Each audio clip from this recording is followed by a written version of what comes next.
Hey, Fester, you just ran into the studio, almost colliding with Michelle, with a look of I don't know, uncertainty, a look of fear. You had a very concerned look on your face. It was a look of fear. Yes, she's very spooky this Halloween. Yeah, No makeup on. Yeah, No makeup. It's hideous. What do you hold on? You're calling my wife hideous? Hold on, you're calling my wife hideous? Welcome to the MJ Morning Show House of Horrors, where Michelle will have no makeup on. Now, hold on.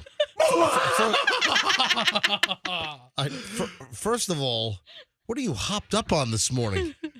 The House of Horrors. What the hell's the matter with you? So I encourage my wife not to wear makeup. I encourage Michelle not to feel like she has to put makeup on. Don't be compelled to have to put on your face for the show at MJTV, because I maintain that I think Michelle looks great without makeup. Learn the story of a woman who is indentured to a man who forces her to live a life of ugliness. Dude, what did you take on the drive in this morning? Welcome to the MJ Morning Show House of Horrors? House of Horrors! All right. Oh, man. You were so good at that. What is wrong with you? I love it. It's a very spooky morning out there. No, you listen to me. You, for whatever reason, you're arriving either late or you're walking in just as we're about to crack the mics lately. Those are the two options, either on time or late. I thank you. Yes. Which one will he be today? When you walked in, though, you had this look of like uncertainty and you had a worried look on your face when you walked in, and then you're trying to hurry in because you hear the show music going da da da da da da da da, and then you're trying to rush in, and then Michelle was walking right in front of the door. Yes, you almost collide with Michelle. Well, when I hear these last couple of dun-dun-duns of the intro, I get my power waddle on. It's where, I still waddle when I walk, but it's like a power waddle. It's like a duck who's on a mission. Like a penguin. Yeah. Like a penguin who's like running from a walrus. I get my power waddle, and I come into the studio blind, and Michelle's like right in front of me, and it was almost a collision of me. I know. And this hideous being. You would have mowed my wife over. I mean, Michelle's, what do you weigh, Michelle? I know. Oh, you don't never ask a woman what she weighs. I weigh 143. I'll tell you. I don't care. Yeah. 5'7", 5'8", 143. And, Michelle looks good. And, Michelle's, always touting that she... That was a real dismissive. She looks good. Right. Exactly. She looks good, but I could do better. That's what you say about, a horse that you're going to buy. A nag. Michelle always mentions, though, that she's on her way to high school skinny. What was, first of all, there's no way you can return to your high school weight. Is that a challenge? What was your... Are you challenging me? No. Is that a wish? You're making a wish. You'll look emaciated. You would look skin and bones. Now, really? Because that's when you met me. That's right. I was skin and bones. That's when I met you. But listen, you get older and things change a little bit. Now, develop differently. Hey, let me finish my thoughts, guys. So the point I'm trying to make is, and I guess the next question I want to ask is, what did you weigh at our wedding? Like when we were married, that might even be too thin or skinny for you these days. 120, 125. Depending on whether I ate that box of macaroni and cheese the night before. Okay, all right. Gather round and hear the story of a man who wants a skeleton bride. Fester, cut the crap. Today on the MJ Morning Show, House of Horrors. The corpse bride? Oh, God. He asked his wife to get back to her high school weight. No, I'm not. My wife is talking about getting back to her high school weight. Only 9 weeks after her death, she achieved it. All right.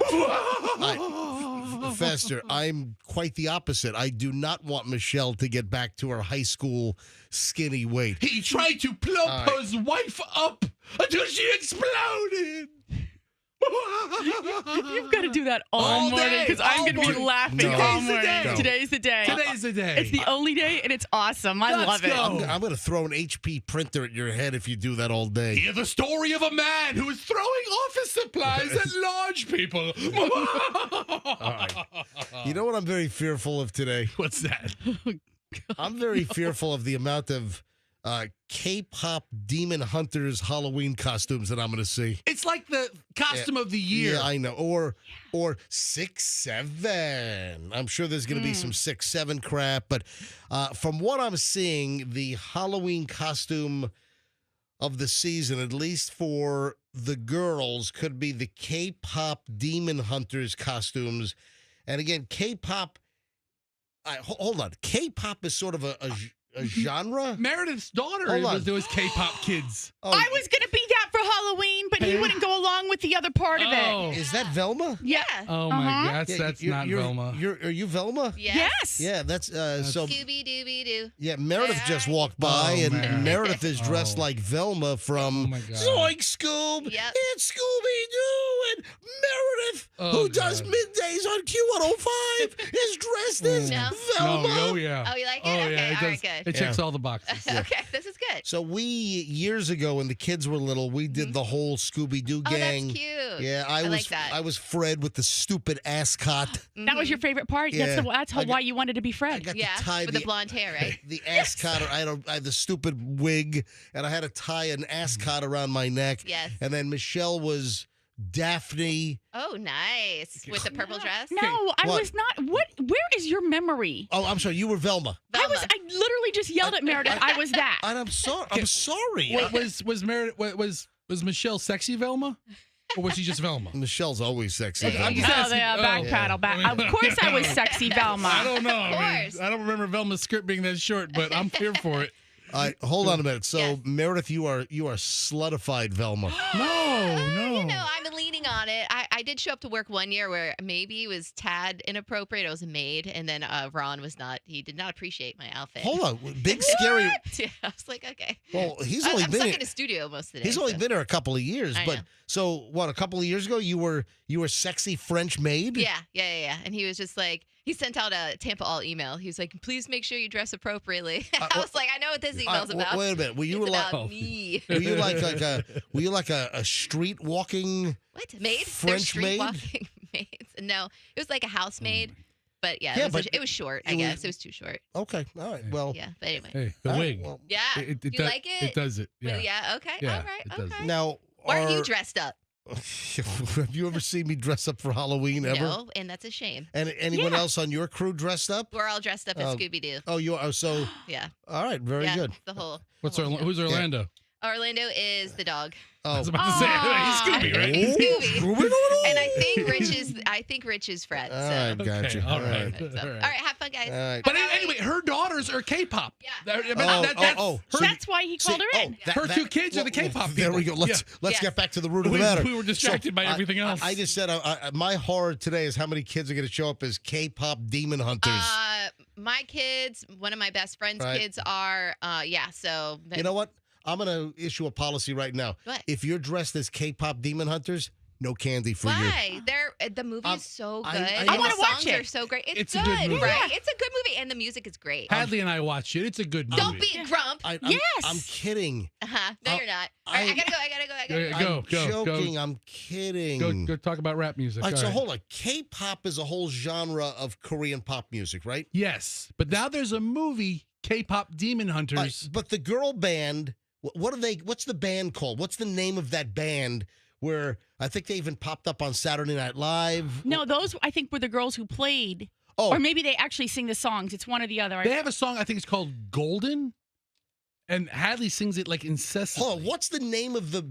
Are they called the Demon Hunters? No, No, there's no. demons. I don't know. I'm not the you know I'm what? not the authority on this movie. It's a fictional band. It's Yeah. not a real band, but there is a band that I think that sings the songs. and the movie's in like that animated, right? lifelike tone. Like Right. So Andrew- they're not real. Andrew's saying so. Okay. Oh, so the Korean girls in the K-pop Demon Hunters, they're like playing a band. They're animated. Oh, they're They're animated. he just said this. It's So an wait, animated program. Wait, so who are the real life It's- Korean there's girls? girls who They're- sing a song. There are maybe they're voice talents. The name of the girls are Huntrix. Huntrix. Yes. Yes, Andrew just told me that in Yeah. my ear. Huntrix is the 'Cause name of the. trust me, I would. If that was a $2 billion prize on Jeopardy, I would not have known that.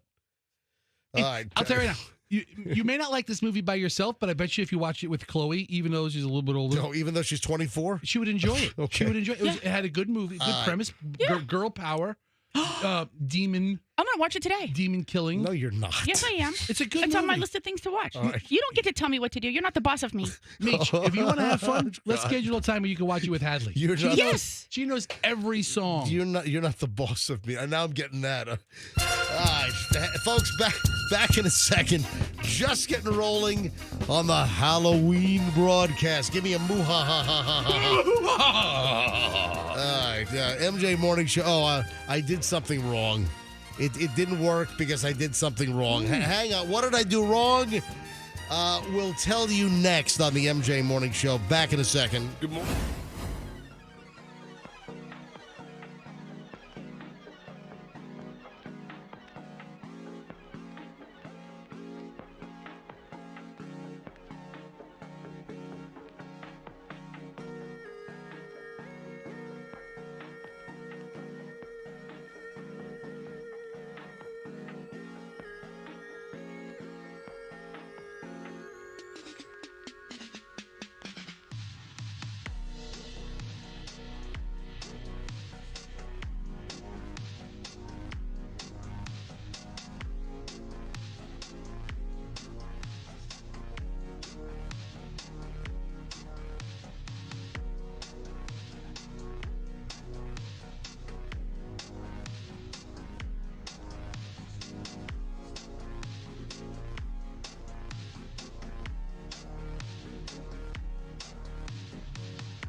It's the MJ Morning Show. MJ, Fester, and Michelle. And I didn't know that I had to bring it home. I guess Michelle said I had to walk around the house, but then I was concerned the little baby would fall out. What the hell am I talking about? You're probably thinking I had some kind of a TIA or something over here. No, it's the St. Anthony statue that somebody sent me. Now, if you were listening yesterday, in the early part of the show, I believe, might have even been the show opening, that I held up to MJTV an Amazon package, one of the plasticky envelopes, and I could feel that there was a, somewhat light, rectangular object, a box inside the Amazon white and light blue padded envelope. And I finally opened this thing up during the course of the show, and I found inside was a religious statue, which I'll hold up right now to MJTV for those that did not see this later in the show yesterday. And it is a statue of St. Anthony. And St. Anthony is holding baby Jesus. Okay, is it baby Yes. Jesus? Okay, so I did a little research on St. Anthony. All right. In his lifetime, although he lived like hundreds of years later, he had a vision. And in the vision, he saw baby Jesus, and baby Jesus came to him, and he carried this baby that he saw in his arms, and that's how the statues of St. Anthony are depicted. All right, so I'm holding the statue of St. Anthony, and it all became clear as Oh man, I just dropped baby Jesus. You better, man. I know, baby just fell out of St. Anthony's arms. All right, so we found out. Do we have any Gorilla Glue? I don't want to glue baby Jesus in there. Well, I don't want you dropping baby Jesus. It's like the third time. But I get it. But however, What's the bigger sin? Gluing Jesus to St. Anthony or just dropping St. Anthony like a basketball? well, I want to be able to put other things in the swaddle blanket. See, it's a swaddle blanket, and Oh. I want to be able to put other things What? like M&Ms. Just Halloween candy. I want to put other things. All right, How many Skittles could St. Anthony hold? All right. Taste the rainbow. All right. So here's the deal. During the course of discussing why somebody sent me this religious figurine yesterday, we then, dude, did you snap the, hold on, are there arms on those readers that you have on? Can you not be distracted by this until you have Well, an hold on. opportunity? What happened to the arms on your glasses? I took them off. All right, that's a whole different issue. We'll get to it in a second. All right, let me get back to St. Anthony. During the course of me asking, why did somebody send me St. Anthony, who figured this out? Or was it a listener that... No, I typed St. Anthony into Google, and I remember St. Anthony being like something for like the poor or the homeless, and apparently he's also the patron saint of lost items. Well, there we have it. Then everything became clearer. Things came into focus. And somebody, we don't know who, because nobody put a little gift message or, hey, sent by. There was nothing in the package like you can do if you send somebody an item through Amazon. There was nothing there. But then with Fester's Googling skills, we found out that St. Anthony of Padua, is that the same as it's Padova or Padua? Padua? Well, it's Padua? No. It's Padua or Padova. Is it in Spain? No, Is it's it Italy, dude. It's Italy. Yeah. Okay. So Padua. Just sit back and listen to me. All right, it's right outside of Venice. If it's the same Padua, so it's pronounced. It's Padua. That's where he died. All right, but the same little town is also known and spelled Padova, Padova. All right, let's not get distracted with that. I'm just saying that Michelle and I and the kids, we stayed there. It's a great place to stay because you don't get all jammed up in the hustle bustle of Venice. So you just take the train into Venice. Yeah, that's and what it's very St. nice. Anthony thought Yeah, too. that's He's like, exactly. This place. Yeah. All right. So here's the deal. Somebody heard me discuss that I lost my eyeglasses. Now, usually I wear my contact lenses. You don't very often see me in glasses, but we traveled up to Connecticut last weekend, and I go into my suitcase to grab my eyeglass case because I took my contacts out in the hotel room, and I open up my glasses case. There's nothing in there. It's empty. I'm like, what the heck? I remember I thought getting my glasses from my nightstand, putting them in the case, putting the case in my luggage, and then I go to grab my glasses, and they're gone. So in Connecticut in the hotel, I'm like, oh, man, I must have left them on the bathroom vanity. You know, I was packing on the bathroom floor for the little trip last weekend. So I'm like eager to get home. We get home and there are no glasses. So my glasses have vanished. And these are not cheap. These are nice Oakley, sporty looking frames. Linda from Distant Optical sent them out to like this killer lab in the LA area where they do unbelievable optics work. So, I mean, these were not cheap. These were nice glasses and gone. So I discussed the story of the missing glasses earlier this week. And then clearly somebody, and we don't know who, I would love you to show your face. Somebody sent me the St. Anthony statue. And apparently he helps you find lost things. He is the patron saint for the recovery of lost items. Right. So there's a prayer. There was a little prayer card. I'll hold this up to MJTV. A little prayer card that was with the statue and the baby Jesus. So it's prayer to St. Anthony. But I've got deeper questions here. Prayer to St. Anthony. Oh, gentle St. Anthony, by your holy and apostolic, right? Okay. Apostle, because he's an apostle, right? Apostle. Yeah. Your holy and apostolic life, or apostolic? This is a very wordy prayer. I mean, I've seen other ones online I've that are got- much more simple. I've got a simple one, let me but you re- go ahead and read that one. This was what was enclosed with the Well, statue. don't get stuck on that one All right. word. You led countless souls to the love of our divine Lord. I implore you, obtain for me and my loved ones This is the really wordy version. his guidance. You have the power to lead straying sheep back to the fold of Christ and to find articles that are lost. Okay, so that's it. Now here's the That's easy not, version. that's not the What? I need to. That Here we might be go. the long version. That might be the repentance version. Go ahead, Michelle. Dear Saint Anthony, look all around. I have lost something that must be found. That's it. And then you start looking around, and it's going to appear. But you say that while you're looking, but- and it's like St. Anthony's helping you find Well, something. here's the deal. Yesterday at the house last night, and then I did it again this morning, I said to Michelle, somebody sent me St. Anthony, the lost items dude, and my glasses have not appeared. Okay. And then hold on. Then Michelle said, well, where's St. Anthony? I said, he's on the ledge of a window in the new studio, and I put him there yesterday after we finished the morning show. And Michelle said, no, you have to bring St. Anthony to the house and walk around with St. Anthony all over the house. Like, what, like I'm in Poltergeist? I mean, I'm like And I'm say the prayer. like I'm saging the house or something Yes. with St. Anthony? I don't know that you need the statue to talk to the saint about it, but I don't know that I would refer to St. Anthony as the lost and found guy, like he works. I said the lost items dude. Lost items dude, like he works at Disneyland at there's like a bunch of like cameras and The Strollers. iPhones, The and lost and found strollers. department. Yeah. Well- What'd you lose? I lost a Stanley Cup. Oh, right here. But What's here's your name, Anthony? I'll hold on. Here are the further issues.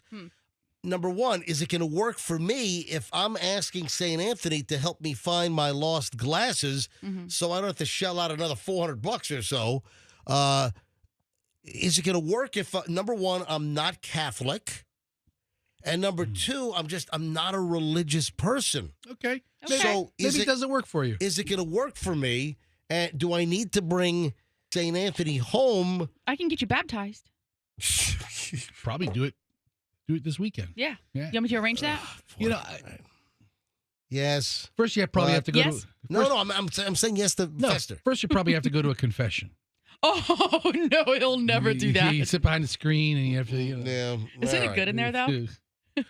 So listen, I'll become a little bit more of a believer in the powers of St. Anthony Oh. if my glasses do suddenly appear. So if your glasses appear after you do the little prayer and you walk around with St. Anthony, then you'll convert? I'll convert to Catholicism. Well, I'll tell you, There we go. In fact, you know what? I'm going to leave this godforsaken hellhole of a job, and I'm going to go to a monastery. I'm going to become a priest. well, you can take I'm the- going to become a latent light. If my No. glasses, what? They're not priests when they do that. They're going to be, you're like a monk or a Franciscan. Franciscan. like a Franciscan friar. Yes. A yes. Franciscan with that goofy like bowl haircut. Are The you- one that never speaks. The vow of silence. That's what you need to take. The vow of celibacy. That too. You and your silent celibacy over there, but you have your glasses. I So you don't. can see everything and read. I don't have my glasses. Will my glasses appear? That's the big freaking question here. I don't know. But anyway, whoever sent me the St. Anthony Saint Lost Dude statuette, the little figurine, thank you very much. It was very thoughtful. And I guess we'll see what happens. I guess we will. Listen, is it null and void to bring it home on Halloween? Because Halloween's kind of a pagan thing. Oh, but It- tomorrow's All Saints Day. Isn't it, Fester?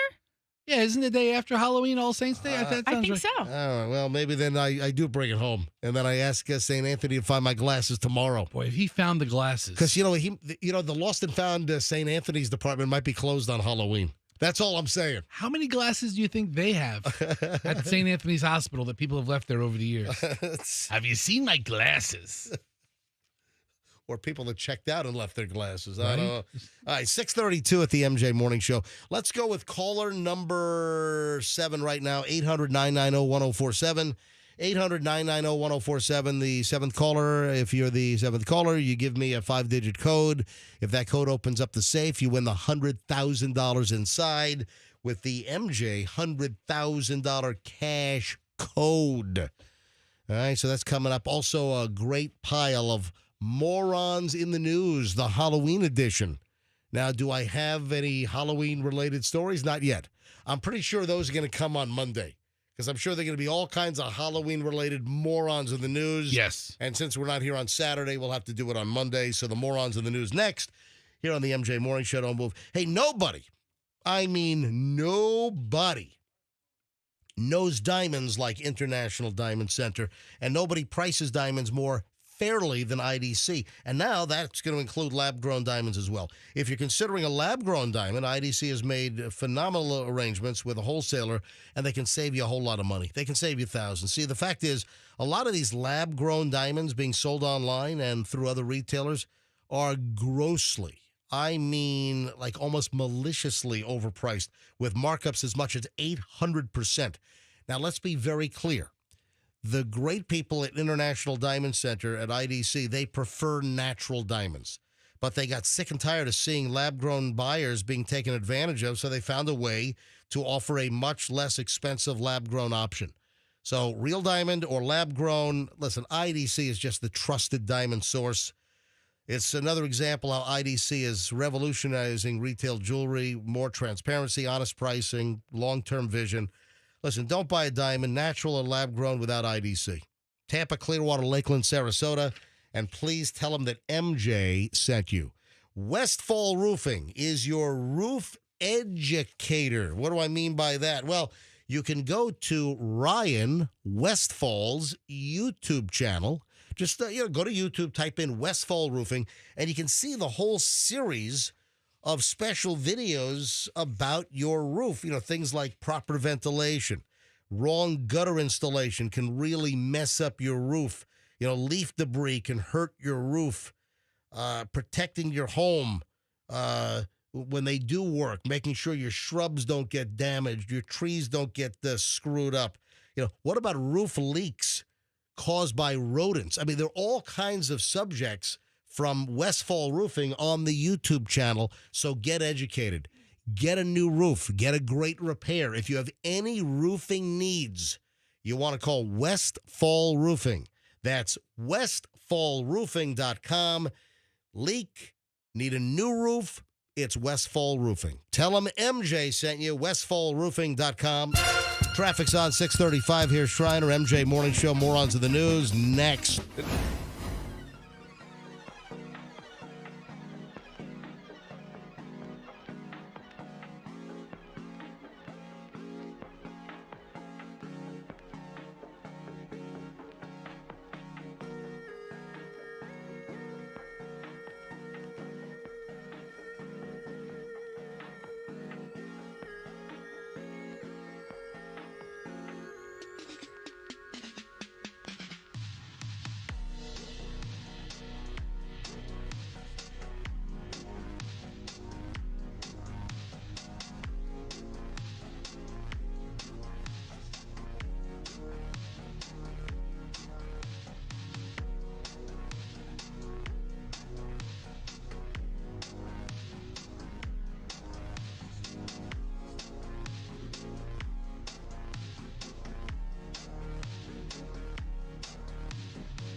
MJ, Fester, Michelle, morons of the news on deck in just a second. First, though, let's find the seventh caller. It is Zeke in Seminole.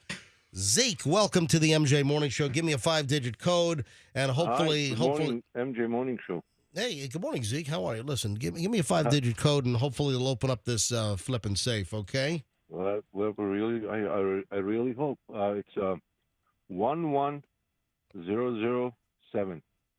It's a good number. We haven't had something similar to that. That's the first time I've heard, something similar to that type of cadence. All right, let's go with this number. Let us try to open the safe. Here we go. Let's type in 11007. Zeke, I am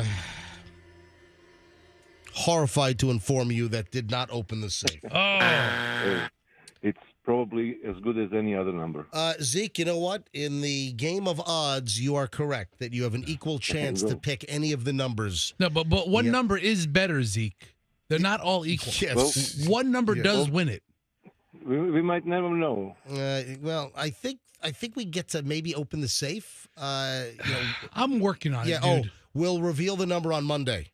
Did Andrew tell you? Andrew just told me. Yeah. So right. if there's no winner in the next 3 attempts at 740, 840, 940, we will reveal the winning number for the combo of the safe on Monday morning here on the MJ Morning Show. Zeke, thank you for listening. Thanks for playing along, okay? You. Have a wonderful day. You too, Zeke. Have a nice weekend. Floral Park, New York. Oh, wow. See? Yeah, Floral Park, New York. Lovely. Lovely. Fantastic. Indeed. All right, early morons in the news. All right, I'm going to start off with sort of a non-conventional moron in the news because I'm going to list a company as a moron in the news. This company, started by a bald dude. Oh. Big company. Big bald dude company. Is it possibly the biggest company ever started by a bald dude? You know what? I think that might qualify, yes. I think, I'm sure there's many companies started by... What is a really big company started by a bald dude? Harrison Construction. Herb Harrison. No, Herb Harrison. What a cue ball that guy was. All right, do you have a real guess? Michelle, do you have a guess? Bill Gates isn't bald. No. Elon Musk isn't bald. Michelle, do you have a guess? Come on. Bezos, obviously. Yes, right? it's Come on. Yeah, it's Jeff Bezos. Or Herb Harrison. So Amazon is going to lead off morons in the news today. Do you know, there are a whole lot of layoffs going on. Did you see UPS is letting go 48,000 workers? I mean, there are a lot of layoffs. And then Amazon is laying off 14,000. So lots of layoffs here in the fourth quarter. The reason why I'm labeling Amazon a moron in the news is because they started firing these 14,000 workers via text. What? Yes, earlier this week. Some 14,000 workers are being let go by Amazon. The firings began this week, and a lot of them learned that they were being fired through an impersonal text message blast. Amazon sent affected employees 2 text messages earlier this week as they launched a round of corporate job cuts. One message urged employees to check their personal and work emails before coming into the office in an effort to prevent laid-off staffers from showing up to work and discovering their badges no longer worked when they tried to get into the building. So they fired them via email, but they sent them text messages. Hey, quick heads up, check your email before you come in today. Apparently some got an email to check, or apparently some got an email, but they sent a text message, hey, you might want to check your email before you come to work today. Would you rather be fired by text or email? Yeah. And then Amazon, just to be sure, Amazon sent out a second text message directing employees to call the help desk if they had not received an email message about your role. So wait a minute. So they send the message, check your email, but then did they discover that not everyone got the email that was supposed to be fired? So then they sent out a second message. Hey, you're getting this text because you're screwed. But if you didn't get the email, why don't you go ahead and call the help desk so they can help inform you that you've been terminated. I have to say, Amazon has some of the best customer service when they're firing you. You know what? They actually follow it up with everybody. It's same-day prime firing. Yeah. Right. Same-day prime fire. You're going to be fired between noon and 4. That's the window. We're firing 12 more people before we fire you. Do you get to go on the app and see, like, is there a little, like, an app map where you can see the people, like, rolling into the HR department and them getting fired? You know how you can see the Amazon truck sometimes? Yeah. You know, cruising down the neighborhood on the app, on the map? What if they had a driver come to your house and tell you, I'm delivering bad news. You're fired. I'm sorry. I think that sucks. All right, moving along. Let's come beach. Madeira Beach. 3 teenagers have been busted by Pinellas County Sheriff's deputies. They were holding counterfeit money and they were trying to pass it off as real at multiple businesses here in Pinellas County. Yeah, according to the press release from the Pinellas County Sheriff's Office, an investigation commenced on October 24th after these business owners at John's Pass reported that 2 suspects were passing counterfeit money. Remember we were talking about this the other day? So this is the follow-up. Is it so these are the guys? Apparently these are the guys, and they were washing $1 bills. So they would have the actual paper, which, you know, U.S. currency has a special paper only made by like one company, and nobody can buy it or get their hands on it except for the U.S. government. And they were taking the real $1 bills. They were washing off the $1 ink, and they were making fake 20s. So, they're in trouble. This is a really serious offense. Yeah, oh yeah. 2 individuals, 18-year-old James Perry and 19-year-old Benjamin Warshawski. They rolled into the Spice and Tea Exchange, which is on 129th Avenue East, and they asked employees there to break they asked employees to break 4 $20 bills. So that was the gimmick that they were doing over at John's Pass, like at Hubbard's Marina and some of the businesses. They were rolling in with 20 saying, hey, can you make some change? So they would leave the business with a phony 20 while they walk out with real currency, 2 10s, a 10, a 5, 5 1s, So the owner of this Spice and Tea Exchange, he then figured out that the 4 bills were counterfeit, that they were phony. And then, of course, we know that numerous businesses in Pinellas County were also the victims of receiving these phony $20 bills. What morons. So while the investigation ensued, they learned that a third suspect, Miles Doris, a 19-year-old, he was also all, jammed up with these idiots. Pinellas County Sheriff's deputy said that Perry, Warshawski, and Doris had altered these $1 bills to make them look like 20s. And then they, I guess, had a plan to rent a car and then drive to Georgia and Tennessee to try to get rid of the bills there. So while authorities were trying to find the suspects, Warshawski tried to flee on an electric bike. Doris ran on foot, but they were both captured. Did they just wait for the battery to die down on the electric bike? Anyway, electric bike is like the worst vehicle to it doesn't say. Escape. So the Pinellas County Sheriff's Office, they busted all 3 of these idiots. And they were taken to the Pinellas County Jail. And during the investigation, the detectives with the Pinellas County Sheriff's Office found about $20,000 in counterfeit currency. Wow. I'll tell you, they had a good plan, but you can't. The thing is, they spilled their tea locally. Right. Once the John's Pass story came out, I'm like, I thought it was a tourist at first. Okay. Because John's Pass is kind of like a little bit of a touristy destination. But if it's local guys and, coming in asking for change is really suspicious. Right. You just walk into a spice shop or a tea shop. Hey, can you break $40 in 20s? Like you need that many fives? Well, here's the deal. Now, that's really not a good premise. Listen, the early reports were that they were using $1 bills. They were bleaching them, washing them, and then printing a fake 20 on top so they would have the paper and linen feel. But obviously the quality of the printing, I'm sure, didn't look phenomenal. But here's the deal. Were they, with $20,000 or almost 20 grand in currency found, were all of the bills actual $1 bills? Because they would need $20,000, right? They would need $2,000. Okay. So you just no, they would need $1,000. So if you take a $1 bill, that costs you $1. So then $1,000 gets you 20,000 in counterfeit. Right. Okay, so 1 to 20. So you'd have 1,000. Right.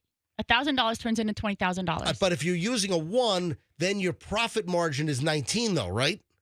Yes. Because if you have $1 that you're already washing, then you've got 19. So then, so 1,000. So you'd have yeah. So you'd have about 19,000. I wonder if they made a couple of small batches, small batches of counterfeit, and that was used to fuel the pump. Like let's say we make 10 20s, see if it works, and then we get singles for those 20s. Now we have 200. Right. And then we get a couple more singles. Right. Changing stuff out. Now we get more singles. Like an investment. So they were arrested by the Pinellas County Sheriff's Office, but wouldn't they also face federal counterfeiting charges? Oh, yeah. Well, I don't see anything in the stories about the Secret Service, because I believe the Secret Service, they're responsible for investigating counterfeit money for the federal government. So I would imagine they're in trouble locally, but they could be doing a federal stretch. What if it's like a TV show where like the feds show up and they're like, who's the local sheriff? This is our investigation. Oh, this is our jurisdiction. Yeah. You're off the case. What do you mean? We've been doing this case now for a couple of weeks. We almost caught him. All right, the feds are rolling in. All right, 6:53 at the MJ Morning Show. What a bunch of schmucks. 2 18-year-olds and a 19-year-old. They've messed up their lives. Stupid idiots. All right, 6:53 at the MJ Morning Show. Hey, my friend, WeatherTight Mike, wants you to know that he is here for you. The entire team at WeatherTight Windows, they are ready for you when it's time for replacement windows and doors. And this is what's, unsettling for some. The problem is that you might have a relatively new home, maybe, 9, 10 years old, and it might be time for window and door replacements. Why? Because the windows might not have been installed properly. And also, if you have a newer home and it's, with builder-grade materials, a lot of times these builders, building some of the track homes and, the big developments, they don't use a good window and door product. They put the money into finishes like in the kitchen, for instance, cabinets, countertops. And a lot of times these builders skimp on windows and doors. When it's time for window and door replacements, whether you have a 40-year-old home or whether you have a 10-year-old home, you want WeatherTight Mike. PGT Custom Windows and Doors, WeatherTight Windows. Make sure you tell them that MJ sent you. Don't forget the cookies. Also, a very important hot tip for your home, your air conditioning. Everybody is going to have a broken air conditioner. At some point, your air conditioning is going to break. When it does, when you want your air conditioning to work properly, when you want it to cool your home, or, as we get into the wintertime, we're going to have some cold snap nights where you're going to have to turn on the heat. Maybe your heat doesn't work.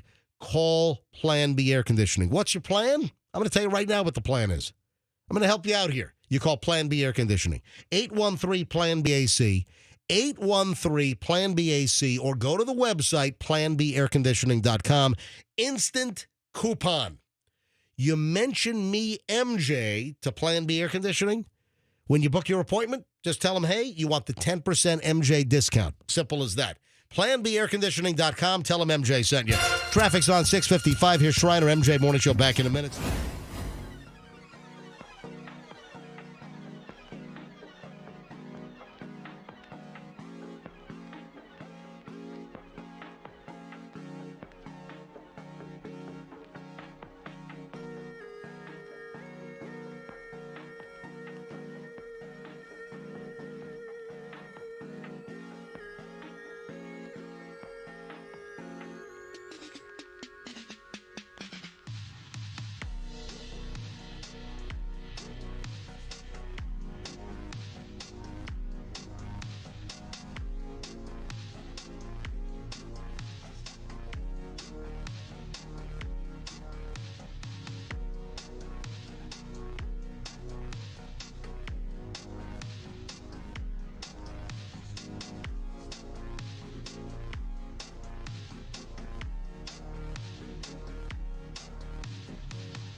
MJ Morning Show. You happy I played a Halloween rejoiner? Yes, we are very happy that on this day of ghouls, Dude, you played something spooky. Stop it with Today is the day. Stop it with that. I also have the Halloween theme from the Halloween movie series from 1978.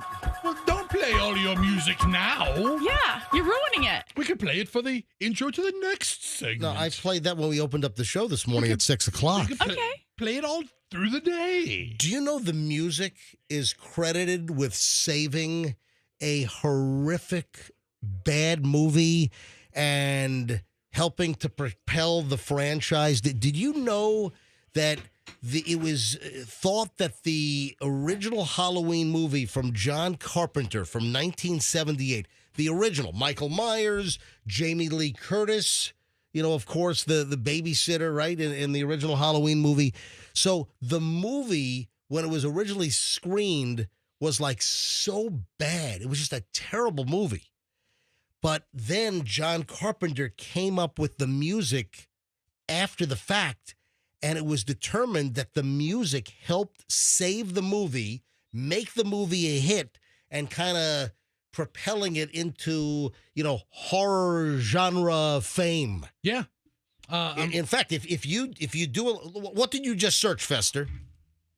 John Carpenter Halloween, music saved the movie. Right. And then AI just spit out, yes, the music John Carpenter composed for Halloween was crucial to its success, with Carpenter himself realizing the score saved the film after an early screening showed it lacked impact without a score. So the movie was like destined to become a bomb, if not for this music that John Carpenter composed himself. Just thought I'd point that out. Little, Thank you for the Halloween tidbit. You know, I still have morons in the news that are phenomenal. Let's get to them. All right, stop at the Stop telling me to stop. All right, you're really pissing me off now. Well, it's better to be pissed off than Dead. pissed on. To be pissed on. That's what my father used to say all the time. Did you stop yourself because you were wondering whether that was FCC appropriate? I mean, I think you can say pissed on. yeah, but I think you can say pooped on also. there's appropriate, there's Right. taste. All right, you listen know. to this. Listen to this moron in the news. I had this like Wednesday or Thursday, but I just didn't get to it. But man, this is just too good to leave on the table. An aide to the governor of Massachusetts has been arrested for allegedly having 8 kilos of cocaine sent to the state office building. Wow, that's a lot of cocaine, right? What the hell? A staffer for Democratic Massachusetts Governor Maura Healey was hit with drug trafficking charges after authorities intercepted 8 kilograms of cocaine being delivered to a state office building. Are you freaking kidding me? Lamar Cook, who has served as deputy director of Healey's Western Massachusetts office since 2023, was charged with trafficking over 200 grams of cocaine, unlawful possession of a firearm, the unlawful possession of ammunition related to the bust, according to the local county district attorney. Multiple parcels containing about 21 kilograms of cocaine have been seized by Massachusetts State Police. Throughout the total investigation, Cook was arrested earlier this week at a traffic stop. 3 days after authorities conducted a controlled delivery operation of 8 kilos of coke to the Springfield State Office building where he worked as a staffer. What the hell? His arrest is also linked to parcels seized at a hotel in Amherst. Evidence collected during the operation was consistent with narcotics recovered during the most recent controlled delivery. I mean, what is this guy thinking? And then he signs for it? Like, welcome to the governor's Western office. They fired him, so he was fired from his post in the governor's administration after the arrest earlier this week. Yeah, good move there. Is that not nuts? Holy jamoli. All right. This could be my favorite headline of the day, or maybe the week. You know what? This could be my favorite headline for the entire month of October. And, of course, today's the last day. It's probably not going to get beaten in the next couple of hours. You're probably right. Yes. This is from the Villages News. You know what I thought of? I don't know why I didn't think of this. So, Morons in the News consists of a lot of stories from The Villages. The Villages News. And the Villages News is an actual newspaper for those geriatrics up in the villages. They look like a bunch of corpses. All right, Festus, stop at the voice, please. You drive me nuts. They're soon to be ghouls. So, Oh, Fester. They are. I mean, like the corpses popping out of the ground during a storm? Well, not yet. Like in Poltergeist? Yes. Like with the backyard pool being installed and suddenly, the ghouls are popping up out of the ground? The funeral home at the Villages is the place to be. You know what? I'm getting my pool redone right now. Any ghouls pop up? Well, that's a little note to Steve from PNR Pools. Steve, can you make sure that during my pool remodel that no ghouls pop up like Poltergeist? Listen, today would be the day. Today's Halloween. Today's the day. You know? Hey, and if anyone does, just clonk them on the head and That works. pour over them. We found a great pool guy. In fact, I think Big Scary Ron's going to use my pool guy too. Really? Yeah. That's awesome. Yeah. So finding a good pool company is just tough. But I think he guaranteed that no corpses and ghouls will pop up during my pool remodel. How can you make that guarantee? You don't know. You don't know if the pool's put on like an ancient burial ground. So Steve from PNR Pools, I'm putting you on notice. No corpses, please. All right. So this is my favorite headline of the day. And first of all, I can't believe that with so many stories out of the Villages News, and it's Morons in the News, how am I not calling the people involved from the Villages village idiots? How did I not come up with that until just like last night I thought of this? You really love the Villages. I do. Well, no. I love the stories that come out of the Villages News. Yes, right? I understand. All right, so this is my favorite headline, I think, of the month. This is great. Man arrested after allegedly exposing penis to woman who didn't want to see it. That's the headline. Oh. It kind of tells me the whole story right there. Isn't the point of a headline to hook you into reading it instead of telling you the whole story? So it should just be man arrested after allegedly exposing penis? Yes. And so the woman that apparently didn't want to see this guy's penis, then that should be just in the story. Here are the details. A Sumterville man up here in the Villages area was arrested for stalking when he called a woman 10 times after exposing his penis to her without consent. How does that work? Ma'am, can I show you my penis? Did he ask? Well, that's the point. He did not get her consent. A deputy responded to a battery complaint. This is up in Bushnell earlier this week, according to the report. Derek Ray Albert. You know what? That name, Derek, D-A-R-R-I-C-K, Derek Ray Albert. That sounds like a wiener exposure, doesn't it? 56 years old, was claiming something happened.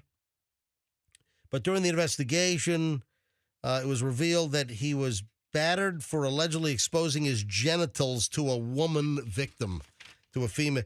So after meeting the victim, she recounted an incident. Albert had called her so she could drive him to a friend's residence to do laundry because he was too drunk to drive. Sounds like old Derek had a lot going on. Yeah, hey, could you take me to a friend's because I'm too drunk to... Can you do laundry effectively, Michelle, if you're intoxicated? And if you can't drive, I mean, what does that really mean for your laundry?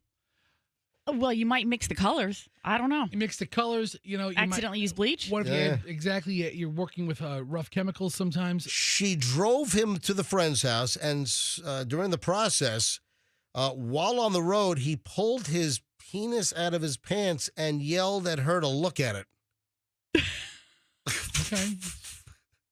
Look at it! I mean, look at it! Oh, my God. And that's the crime. The right? victim told him multiple times to put it away. He instead used his left hand to shake it from side to side while laughing. He then got serious and then put his penis away. I'm sorry. Let me get serious here. Let me tuck it in. The victim put her hand down from her eyes only for him to take it out again and laugh while still telling her to look at it. Michelle, look at it. Look at it. Look at it. She was able to get this guy, Albert, back to his house, but he began calling her the next day. She told him to stop, ignored 10 of his calls. Then he proceeded to show up at her residence unannounced earlier this week on Tuesday. She said, leave, cursing at her, telling her to kick rocks. That was his actual verbiage? Yes, quote, kick rocks. Anyway, he was arrested on Tuesday. My favorite headline, man arrested after allegedly exposing penis to woman who did not want to see it. There you go. Favorite headline of the month. All right, move it. One more. You know what? What? Lady, dropping your pants and relieving yourself and then drunkenly slurring your speech at cops who tried to stop her from dropping her drawers and peeing in public is no way to go through life, Judge.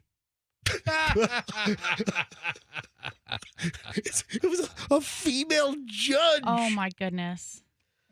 Oh, my God. Arizona. I don't know. I've always felt that whizzing outdoor laws are too strict anyway. A female judge caught on camera with her pants down. Christine Schaff Olson, 42, was with her husband when she was approached by police in Prescott, Arizona. The body cam footage caught a lot of this on video. Yeah, she was scrambling out of a bush, climbing onto a sidewalk bench when cops arrived. What are you doing? This is disgusting, the officers heard saying on the body cam. The police report obtained by the AZ Family, that's a TV station in Phoenix. Several witnesses flagged down cops. She apparently lost her balance, fell over a bench into a bush. This is about 1:30 in the morning. When you got to go, you got to go. She told the officer that they were waiting for an Uber. She was slurring her words. The officer said this is unacceptable. Her husband, Jason, tried to pull his wife away, scrambling out of the bush, climbing onto the sidewalk, and then dropping pants and urinating in the street. Not a good look for you, Judge. Your Honor. Oh, is that unbelievable? You just don't expect this kind of behavior from your judges. And then, did you see, I had this yesterday. Hold on. I know we have the audio. Did you see there's an item where a police officer showed up to a court hearing via Zoom, and he didn't realize how wide the camera shot was? He had his police uniform top on, but he was just sitting there in boxer briefs. Oh, my goodness. Yeah. No. Yeah. Hang on. I've got... How does... Listen to this. Detroit, we have all, Andrew, you left the audio up there, right? Oh, yeah, here it is. All right, so I've got a 22-second soundbite. Thanks for leaving that up there. So I meant to get to this yesterday. I'm looking at the still picture of this cop. Hang on, let me... let me play the audio. Let me tell the story. A Detroit police officer was in a virtual court hearing with just the uniform top on, so his uniform, the badge, the whole thing, but didn't have pants on.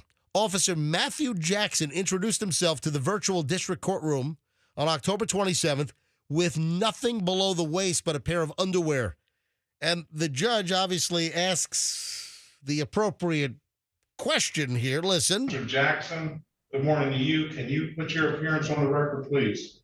Yes, Officer Jackson, badge number 3919, out of the 12th precinct. All right. You got some pants on, officer? Sir, they're in the... No, sir. Officer Jackson, okay. Do you have pants on? So the guy's in a wide shot with his camera, his computer.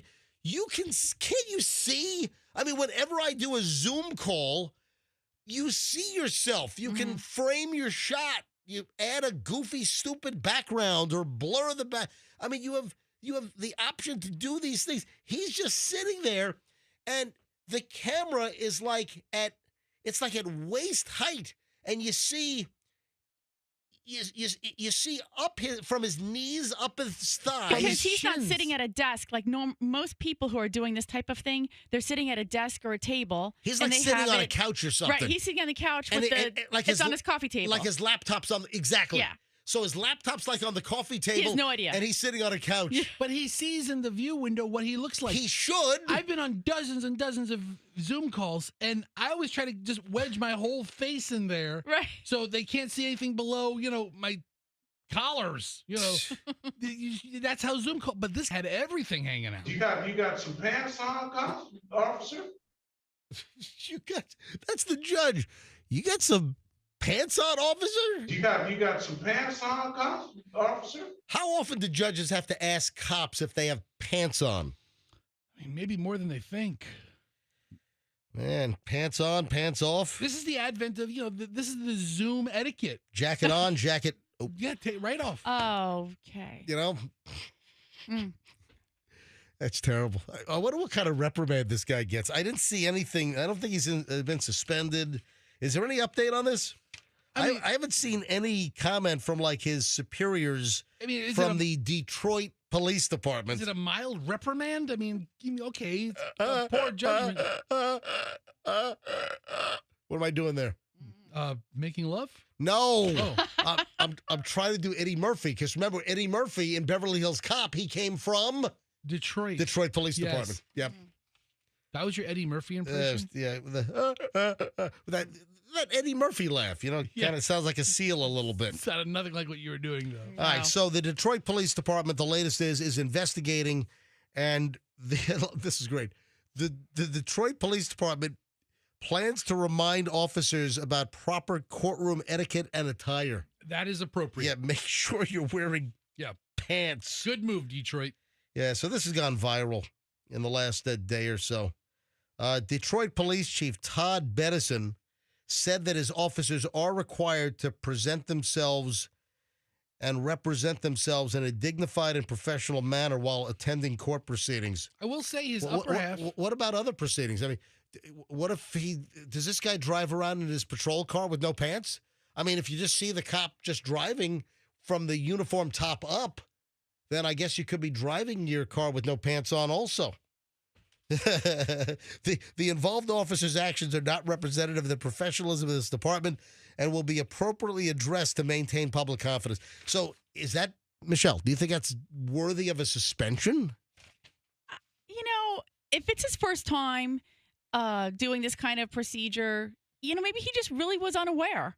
And then once he signed on, until the judge notified him, maybe he didn't realize that everybody could see. No. You think After a deep internal affairs investigation, Officer Jackson is a habitual wiener flasher in court proceedings. No pants wearing. No pants. All right, ladies and gentlemen, it's 7:20. We start an hour and 20 minutes of nonstop MJ next. So we obviously have some Halloween stuff, including... don't be shocked if you get this in your trick-or-treat bag this Halloween. So what is the item that's apparently catching on that could... All right, so Michelle wants to do something on our Halloween little block party tonight. And it involves potentially this item. I'll explain coming up in just a second. Stand by. All right, so we're back with an hour and 20 minutes of nonstop MJ here on the MJ Morning Show. So I would implore you to stand by because it's going to be just one heck of an entertainment roller coaster next. All right, I spoke to Lorenzo yesterday. And also, I've got an issue with Fester as well regarding Veterans Ford. I'll explain in a second. So they're a couple of units shy. 2 more units to hit the number for October. So today's the 31st, folks. Halloween, last day of the month. Car dealers will make phenomenal deals to hit their numbers at the end of the month. I'm telling you right now, folks, if you're looking for a new Ford car, truck, or SUV, if you want an F-150, F-250, you want a Bronco Sport, you want a Mustang, whatever, an Escape, Explorer, whatever you're looking for, folks, get to Veterans Ford today. Listen to me carefully. You've heard of the MJ deal. Now, how about the MJ deal on steroids? They really want to hit their sales quota number, and they're only a couple of units shy. Go to Veterans Ford today, and you're going to get the MJ Deal Plus. You walk in there and tell them MJ sent you and that you want to help them put them over the top to hit the October sales numbers. They only need to sell a couple more units, folks. You want an unbelievable deal on a brand new Ford car, truck, or SUV? You go to Veterans Ford today. This expires at the end of business today. So go get an unbelievable price because they want to move the units. Veterans Ford today. Linebaugh and the Veterans Expressway, and tell them that MJ sent you. When your garage door has a problem, you do what I do and you call Banco. Banco is the absolute best around. Local company, over 40 years in business. You know, some of the big garage door companies these days, they're owned by private equity, big national conglomerates. Nothing beats a local company started here and run here by the same family for over 40 years. Nothing beats that. And that's what you get with Banco. If you want the state-of-the-art LiftMaster garage door opener that you can control with an app on your phone with video to see if your door's open or closed, you can close or open your door from wherever you are in the world on your phone.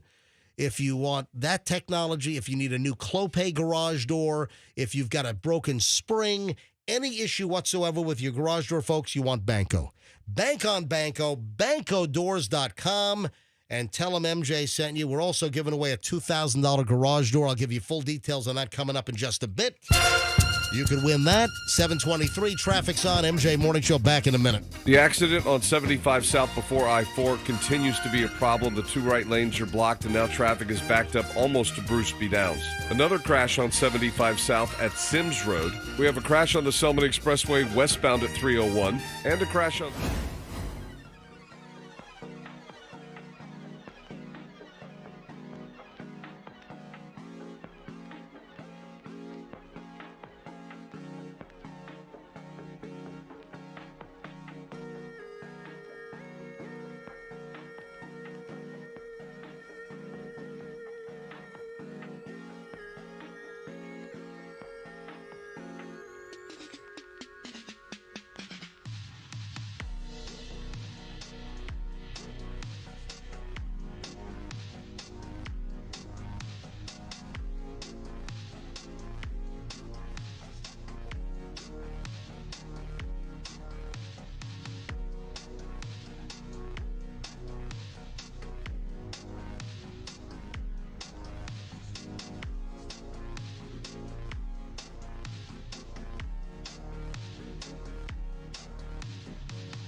would love to. Do you want to have a? All right, let's have an MJ Fester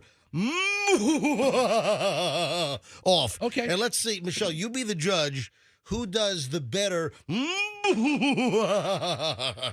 right, Fester, you go first. Not bad. Now here's mine. All right.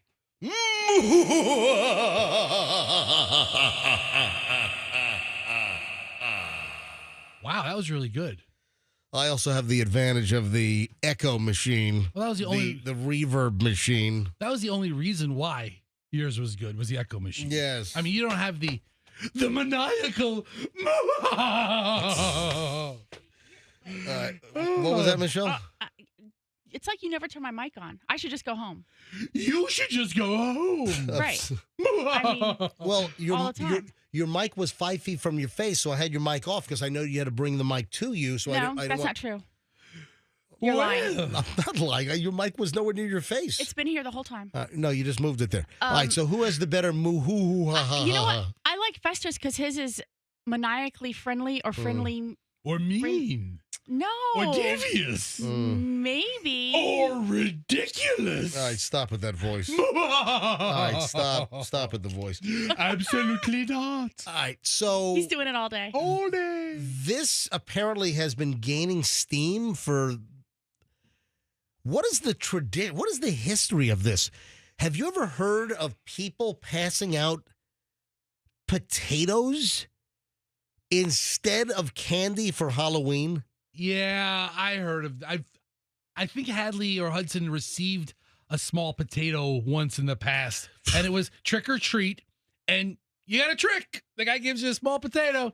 It's like the small kind, not like a big old baker. But there are stories that are floating around that even when presented with the opportunity to make a choice, that the kids will take the potato out of the candy bucket instead of the M&Ms or the Snickers or the Kit Kat. The value of a piece of candy as opposed to the value of a story of a potato.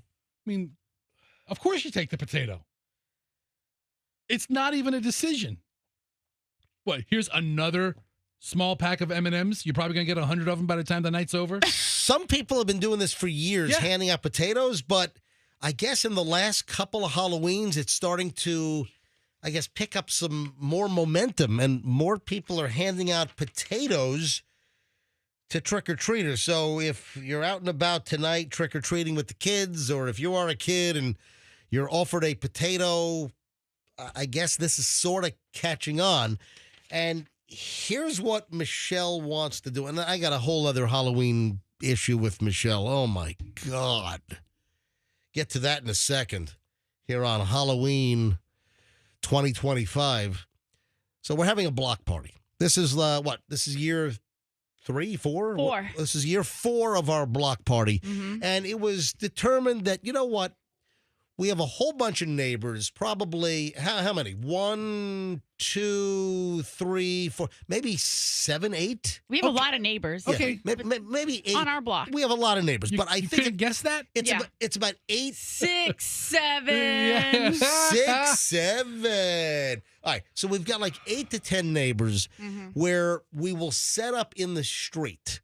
So it allows for like a centralized candy and trick-or-treating experience. Instead of the kids having to go up to all these different houses, we set up, 8, 10 neighbors. Everyone brings their little folding table out. We set up in the street, and the kids can trick-or-treat, and it's kind of like a little block party, and the wives get to get sloshed and get drunk. All of them are going to be holding either a wine glass or a red Solo cup. And it's not going to be, a Coke or a Sprite in there, okay? No, they're going to be litty. Not going to be a Starry in there. They're going to be litty. So it's a big excuse, I think, also to drink in the street. That's it. All right, so here's the deal. This is going to happen on... Usually I need my golf cart to drink in the street. Well, No. Listen, that happens in my neighborhood too. All the time. Some of these mommies. Listen, I brought I this. know. I brought this to your attention a couple of years ago. That's why I'm bringing it up. That, listen, on regular nights, you'll have mommies driving around in the freaking golf carts holding wine glasses. Do they not realize that that's a vehicle and you can be pulled over for DUI? for driving a golf cart while drinking wine? I see it all the time. It's like, what are you thinking? It's not illegal. And besides, I support the Police Athletic League. All right, so here's the deal. We have a neighbor that's out of town. So there's a whole group text on my street, and everyone's coordinating. Oh, how about the pizza story, Michelle? You want to tell everyone about the pizza thread last night? What? So we That neighbors want to know about the pizza. The coordinator said that singling me out. Right. They said that I was not happy with the pizza selection from last year, and Because you were not. You were the only one yeah. who was not happy. because they ordered crap. Okay. They ordered delivery crap, like Okay. the crappiest, Okay. But worst pizza All right. Everybody was else- delivered to our street okay. by the pizza guy. Stop. Yes. All the other neighbors politely take a slice and graciously accept the hospitality of the person who ordered it and are like, thank you. It's a great idea to have just some pizza or something to, munch on so we're not like so, blitzed. And I was like, oh my God, this pizza's the worst. Who ordered this pizza? Who would order this? You're like the guy. I might have sounded like that last Yes. year. I might have. And mind you, Fester, he probably had the most slices. No, that is not true at all. You know- I did not eat any of it. You know what? I think I took a bite to reaffirm how bad some of the crappy chain delivery pizza is. Do you have a friend in a group or a person in the group who you just rather do things without, but they're in the group and you can't not do it with them? I mean, he's in the Right. on the block. He's a neighbor. Right. We all kind of like him. He's good most of the time, but Fester. geez, this would be just so much easier Fester. if MJ just went out. Stop. You know what? I'm gonna defend him here. Okay. Yes. He's not the number one. He might be number two, but there is somebody else on the block that I think I'm is not number saying one. it's him. I'm not saying it's him. But in a group of friends, Okay. do you have that one friend you're like, oh, geez, and we got to invite this person too? Fester, fine. Chastise, belittle me Okay. for pizza betterment. Yeah, go ahead. I'm trying to make pizza a better experience, a more delectable, delicious experience for all of my neighbors and friends by having a certified, approved pizza product that I think is a good representation and not, You know what? Go back in your house. not pizza crap. I would have told you to shut up 30 words ago if I was your neighbor. I mean, go back into the house over here. All right, so here's the deal. Let me get back to the potatoes. Please. Or something else. And maybe you'd like to chime in on this. One of our neighbors responded in the group texting discussion as everyone was coordinating, what time to be in the street, 5 p.m., table set up by 5 p.m. with all your candy and blah, blah, blah, case of liquor. All right, so one of the neighbors chimes in, sorry, we won't make it. And then it's a picture of them standing in front of Egyptian pyramids. Because one of the neighbors they're in freaking Egypt, and I guess nobody knew this. They just picked up and went to Egypt, and they're doing a husband-wife shot, where they have their hands touching, like, when you do the perspective. Yeah. It's sort of like, The Leaning Tower of Pisa. Yeah, when you hold up the Leaning Tower of Pisa in Pisa, Italy, or I've never been to Egypt, but I've always felt people who do those kind of photos are douchebags. So, oh, look, I'm holding up the tower. Oh, look, the whole Sphinx is in the palm of my hand. The folks that live on our street that can't participate, they sent a picture to rub it in. Sorry, we can't be at your Halloween block party drunk fest because we're in Egypt. All right. We're in Luxor right now in front of the pyramids, so eat it. Great. South Tampa bitches. Yeah, let's All go. right? So that's essentially what they said to us. Let's go to countries we don't have functioning embassies in. But here's what we have a functioning embassy in Egypt. I What thought are you they burned talking it. I about? thought they burned it down. I was Libya. No. Was it Libya? Was it Egypt? Dude, no. We have a Kenya. functioning embassy in Egypt I right don't now. know. Yes. Maybe not a good Hey, one. Egypt is fairly safe. I was just in Egypt, 3 years ago, with an armed escort taking our scuba group, That sounds fairly safe. Yeah, I don't go to countries that border Libya. How about that? Okay, fine, whatever. Or that require you to have an armed guard. Armed guard. I never felt unsafe flying into Cairo, then fly. Okay. I never Okay. felt at all unsafe. All right, Okay, so, I can't make an embassy joke now. Jesus Christ. all right, so Fester, calm down. You calm dude. You down. calm You down. calm down. First you're making schmucky pizza comments. Now you're defending Egyptian travelers. All right, so here's the deal. What? Michelle wants to do something kind of pranky, hanky. Michelle wants to set up a table in front of these neighbors who are in Egypt in front of their house with something on the table that would be sort of irreverent for the kids to take for trick or treat. So Michelle wants to get one of our spare little Rubbermaid folding tables. And you know how sometimes when the people aren't there to hand out the candy, they just put the bowl and they're like, kind of like, on your honor, take one. Sorry, we're not here, or something like that. Yeah. Write a little nice note, Right. but don't put good candy out. So Michelle's like, hey, with the whole potato thing, maybe I should go up to Sprouts and get like a couple of bags of the little fingerlings and just put a whole table full of potatoes for the kids. So yesterday, the Wall Street Journal actually has an article on the advent of potato giving outing. I saw that, how the potato became a coveted prize trick or treaters. I have the story right here. I printed it out. I just looked it up myself. As trick-or-treaters make their rounds this year, many will be expecting the usual cornucopia of candy, but for some, the true treat will turn out to be the classic oval or oblong-shaped russet spud, good for baking, frying, or just plain admiring. It has a whole story about potatoes. Here's one person that buys 150 pounds of potatoes to give out to the kids. All right, so here's the deal. He probably spends less on the potatoes than he would on candy. Should we just set up a table of potatoes at this neighbor's house? Or something even worse. Or should we do something like, I don't know, like a bowl of aspirin? I don't know. No, that could be dangerous. I was going to say Like little pouches of no. Goody's headache powder. or hold on. A bowl of roofing nails. But then I'm like, no, I don't want those on our street. All right, so we won't do a bowl of roofing nails. But what other funny things? I was thinking about putting like an empty table with a sign that say, hey, screw your kids. Screw you kids. We're in Egypt. Yeah. Egg our house. We could put the picture of them on there. They sent us the picture. We could download it and put the picture and be like, Happy Halloween. We're in Egypt. That's right. They sent the picture in the group text. Mhm. We can print that out, put it on a table. Hey, the hell with you Halloween trick-or-treaters. We're in Egypt right now. And then, there we go. What should we do? Should we do nothing, or we should set up a table with something goofy in front of their house? Do you like this neighbor? Yes, and we like the neighbor. Okay, I mean, unless you want to start something that you may not be prepared to finish. Hold on. This particular neighbor, though, wanted $122 back because they didn't feel like they put enough stuff into the community hurricane cleanup dumpsters last year. So they wanted Michelle had to refund them $122. You know what? Put roofing nails. But I knew you were going to say that. but wait a minute. But they're on a $50,000 trip to Egypt right now. Yeah, put eggs out. Put eggs and put a target in halfway up their driveway. Right. And just say, have at it, kids. Think about this for a second. All right. What's the worst thing we could leave out that does not invite Vandalism. Yes. Yeah. All right. Caller 7 right now, 800-990-1047. I need caller 7. Give me a 5-digit code, and let's open up this safe. If you open the safe with a 5-digit code, then you win the $100,000 inside.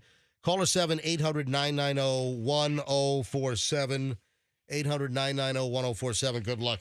Fester, you sent me this. I also saw this. What is it? What did I do?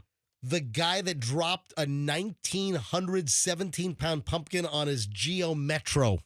I am fascinated by this for multiple reasons. A Utah man said farewell to his Geo Metro that he drove for 35 years. Wow. Wasn't Geo like a cheap disposable throwaway car that General Motors made? Yeah, I always thought of it as like a Chevy spinoff, but it was a General Motors product. But were they were made were they made in Korea? I don't know something? anything about them. Oh, the Geo. When did GM stop selling Geo?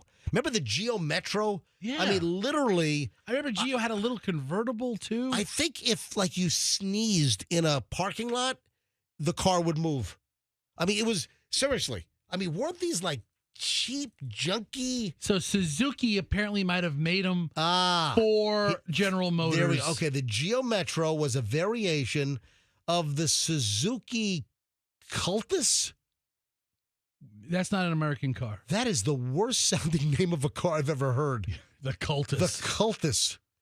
My God. Maybe it translates differently in different parts of the world, like maybe in the Middle East. Available in North America from 1989 through 2001 as a joint effort of General Motors and Suzuki. But when you thought of a The Geo, God. Metro, you didn't think of a car that would last you 3 decades. So No way. This guy dropped nearly a 2,000-pound pumpkin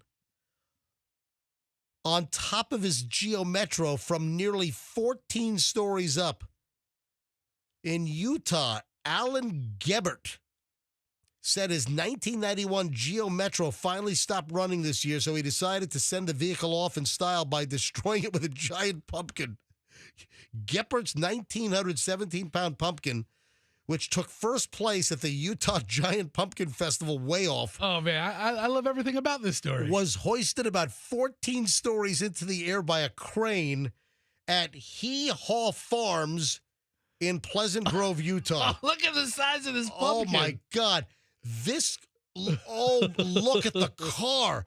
The car is caved in like somebody crumpled an Arby's roast beef wrapper. It's In fact, you know what? hysterical. I think that an Arby's foil roast beef wrapper would actually do better in a crash test than a Geo Metro. And this video, oh my This God. is incredible. The car is flattened like a pancake. So it's fascinating on several fronts. That's a bullseye, by the way. Yeah. One, it's fascinating because anytime you drop a 2,000-pound pumpkin, you have my undivided attention. Two, a Geo Metro lasts 30 years? That's amazing. Yeah, That's what I'm fascinated by. amazing. Yeah, so many interesting things. Yeah. 7:46 at the MJ Morning Show. We'll continue in a second. I just got to grab caller 7 here and say good morning to Susan in Zephyr Hills. Susan, welcome to the MJ Morning Show. Susan, give me a 5-digit code, and hopefully the safe will open and you will win $100,000. $100,000. $100,000. All right, Susan. What's Three, what's your 5-digit code, all right. Susan? 3, 7, 2, 4, 6. Let us enter that code right now. Here we go. 3, 7, 2, 4, 6. Susan, I am sorry to inform you. Did I win? It did not open the safe. Hey, that's good. Hey, you know what you do for your neighbors? You sit out a bunch of toilet papers, and that way the kids can decorate the yard. Oh, you put out rolls of toilet paper on the table. Yeah. Oh, They decorate the trees. Oh, yeah. Yeah, you give them the materials needed. That's a very good suggestion, You know, Susan. Susan, that's very, very good. You still don't win the $100,000, but thank you for listening. That's okay. Thank you. Hey, Susan, have a great weekend. Happy Halloween. Thank you. Bye-bye. Happy All right. Halloween, guys. Yep, Nashville, Tennessee. And then we get to the candy situation. Did you see my video? Yeah, Michelle went nuts. Oh, my You God. guys have over 1,000 pieces? Is that the... It's 1425. We have 1,000. It was $180 in candy. Do you realize that some of these bags of candy were $29.95? Nothing is... Oh my! And then Michelle was looking for some 8-pounder. You didn't find that. So Yeah. Well, because you went to the wrong Walmart. Walmart is Walmart. They typically have the same crap, Michelle. That is not true. I decided that I didn't want to go to the what do we call it? The challenge? The complicated? The complicated. Yeah, there's the complicated store, and that's internal vernacular, by the way. When Walmart has a store that has issues and problems and special conditions, Walmart calls it a complicated store. And the Walmart at 275 and Dale Mabry is a complicated store. That's officially deemed a complicated store by corporate headquarters in Bentonville, Arkansas. So instead of going to the complicated store, I decided to go to the much more civilized Walmart, which is located in South Tampa on Gandy Boulevard. And Michelle, they had plenty of stuff left. Yeah. I mean, there was really a lot of candy left. It's like, my God, we ought to come back on Saturday and buy this candy for like half off. Like, kids' pants at a Michael Jackson sale. All right, so here's the deal. Michelle spent $180 in candy. $180. I'm like, what the heck? Bring up my Instagram, would you please, right there. Folks, if you missed this thing got 10,000 views last night. Like, we were there at 6:30. I posted the video actually while we're still in the store. I got my elbows, like I'm pushing the cart with my elbows while I'm doing the thumb thing with my cell phone as I'm leaning over the cart, posting this video. All right, Fester, reset it and bring the audio up. Listen to the audio on this Instagram video. What are you doing now? I'm trying to figure out the mix that I like to have. You have 1,155 pieces. 180 plus 150 plus 310 plus 165 plus 350. You've got 1,155 now. Okay. Everybody gets a handful. So now another 130 and then another what? Another 140? Yeah. So that's, what is that? That's another 270 pieces Okay, sure. plus 1,155? Yes. So that's going to be 1,400 and change. How many? It's Friday night, and there'll be a lot of kids out. Oh my God. This is a freaking mortgage payment. All right, so if you want to see the video, it's on my Instagram right now. We've got like 1,425 pieces of candy. This cost $180. I'm sorry. I did not expect to go into Walmart, Michelle, and have to spend $180 of my hard-earned money. Okay. On candy.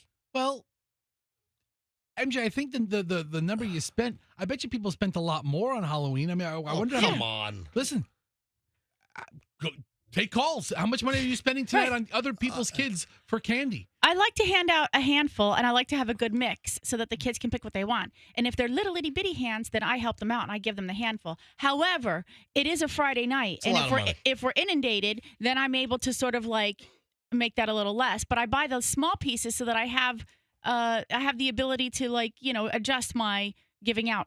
Also, look at the mixes on some of these. See, like, this is supposed to be like a Hershey's bag with Hershey's, Reese's, and Kit Kat, right? But then, MJ, they jam the cheap Twizzlers in there. And the Haribo and also gummies. the Haribo gummies. So if you trust me, there are a lot more Twizzlers and Haribo little gummies versus the Hershey's, the Reese's, and the Kit Kats in that bag of 180. You might only be getting 100 pieces of chocolate, and then the 80s divided up between the two cheaper ones. And then you have the other bag over here, that has like the Twizzlers and like the Jolly Ranchers. And, so this is kind of like the gummier, right, non-Coca. But that bag was expensive. So the point I'm also wanting to make here is that we've heard that the chocolate Halloween candy, that the prices have gone through the roof.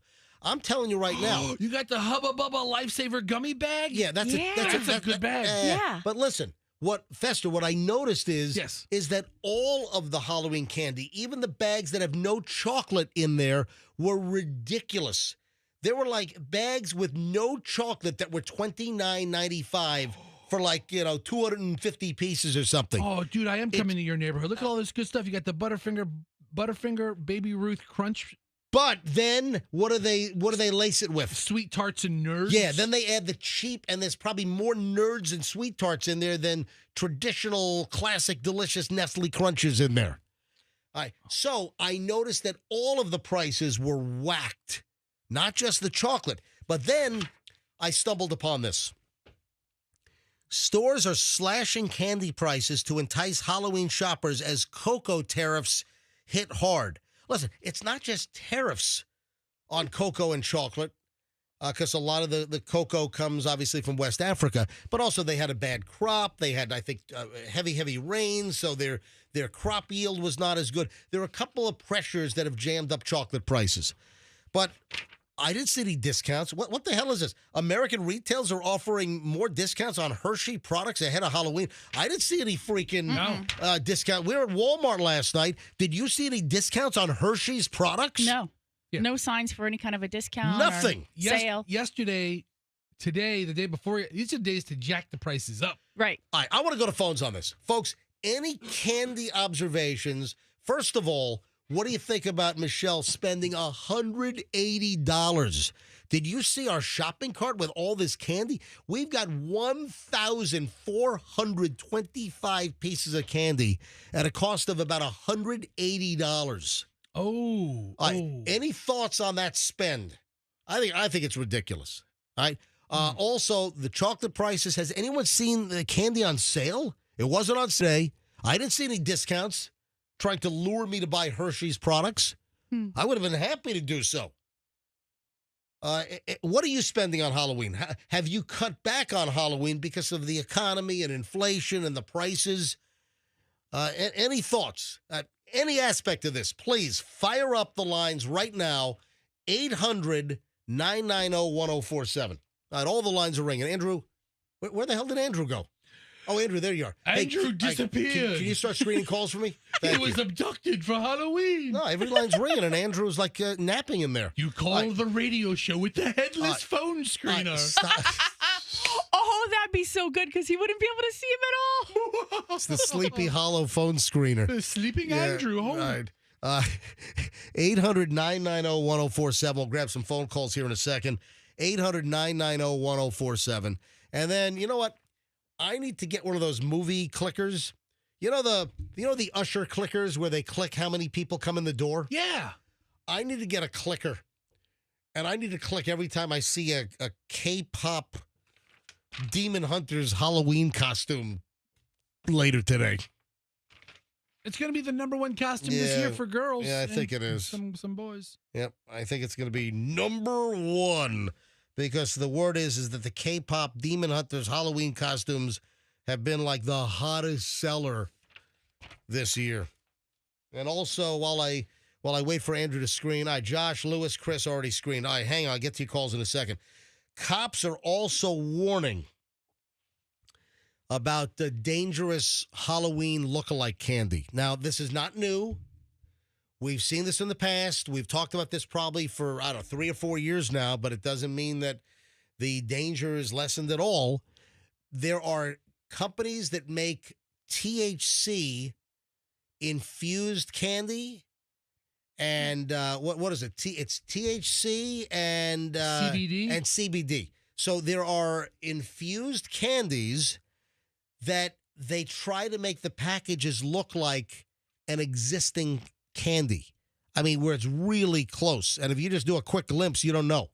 So, again, parents, make sure you check all of the candy your kids get and make sure there's not some adult THC or CBD infused candy that is made to look like an actual brand name piece of candy. Yeah, I mean, seriously, if I find one of those THC pieces of candy, I will confiscate that. Yes, I'm sure you will. And then I'll eat the rest of the candy while I'm on it. So heads up on the look-alike candies. Let's go to phones here on Halloween. Again, any aspect of Halloween. Love to have you in. Also, Friday night, law enforcement's going to be all over the place. And I'm sure there are extra officers on any typical Halloween. I'm sure there are extra officers in every police department that are on duty. But this is a Friday night as well. So I think Friday night, there's even a greater enhancement, I think, of participation or, people out on the road, going to bars or Halloween parties on a Friday night. So don't even think of drinking and driving. If you're in neighborhoods. Go slow in the neighborhoods. Yeah. I see people sometimes whizzing through the neighborhood on Halloween. It's like, what are you doing? Come on. You shouldn't even be driving. So the typical speed limit in a residential neighborhood is 25 miles an hour. But you shouldn't even be doing the speed limit. You should be crawling and going below the speed limit in neighborhoods this Halloween evening. All right, 7:58. Let me hit phones. Let me grab Lewis in Pinellas Park up first on the MJ Morning Show. Hi, Lewis. Welcome. Good morning, MJ. Hey, how you doing? What's up? How you guys?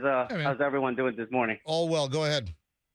Well, you and Michelle are playing it all wrong, MJ. What are we playing wrong? Any money? What? I don't spend any money on candy, and I still go buy candy every single Hold on. Halloween. You don't spend any money on candy, but you still give out candy every Halloween. Absolutely. You know why? Because I take my kids trick-or-treating early. Right around 5:30, 6 o'clock, they're always itching. Can we go? Can we go? Can we go? Sure. Let's go. So we go there for a couple of hours. They get a ton of candy, and then I disperse the candy. I put like maybe 50%, give it out. As soon as we get back, we turn on our lights, and we give out the candy that we just got. So it's like a re-gifting operation is what it is. Absolutely. Yeah. Not only that, Yep. I use some of that candy as well for maybe a little bit of Christmas, a little bit of Thanksgiving, because obviously we're Mexican family. We have to have piñatas on all the parties. Oh, wow. So you're jamming your piñatas with, hey, why don't go all the way? Why don't you just save candy and give that candy from this year out next year as well? Yeah. We have done it. Here, kids, here's a stale-ass Kit Kat. Yeah, I can't wait to Don't break your tooth on it. I can't wait to enjoy all the old candy at your kid's quinceañera. Give me a break. Yeah. Give me a break. We just- Give me a break of a broken tooth from a stale Kit Kat bar. We just had a quinceañera a few months ago. And Nice. you used the candy from Christmas. Thank you, Those Louis. old candy We canes. did. Have a nice Have a Halloween. great day. All right, See you, good Louis. luck to you. Let me grab Kerry in Newport Richie. Kerry, MJ Morning Show. You're up. Hi. Hi, guys. Happy Halloween. Happy Halloween. First of all, same to you. As far as Michelle's spending the money she spent, that's about right for this year. I mean, for the Hold on. You think $180 spent on candy is about right? Yeah, because I'm sure that you guys get a lot of kids, and the price of chocolate, like you said, is high. And Well, what remains to be seen, and let me fill you in on something. So, Kerry, in our South Tampa neighborhood, and it's hit or miss. Some years we get, I mean, hundreds of kids and families that come in from other parts of town. So it depends whether we're going to get the big West Tampa contingent this year. And listen, we welcome the little kidlets. I don't care where you're from. We welcome you with open arms in our neighborhood. But it depends whether we're going to get more of the local kids this year or the combo of the local kids and then, the bust-in kids or the driven-in kids. Because, our neighborhood is, I think the word gets out that, our area in South Tampa typically gives out some good stuff.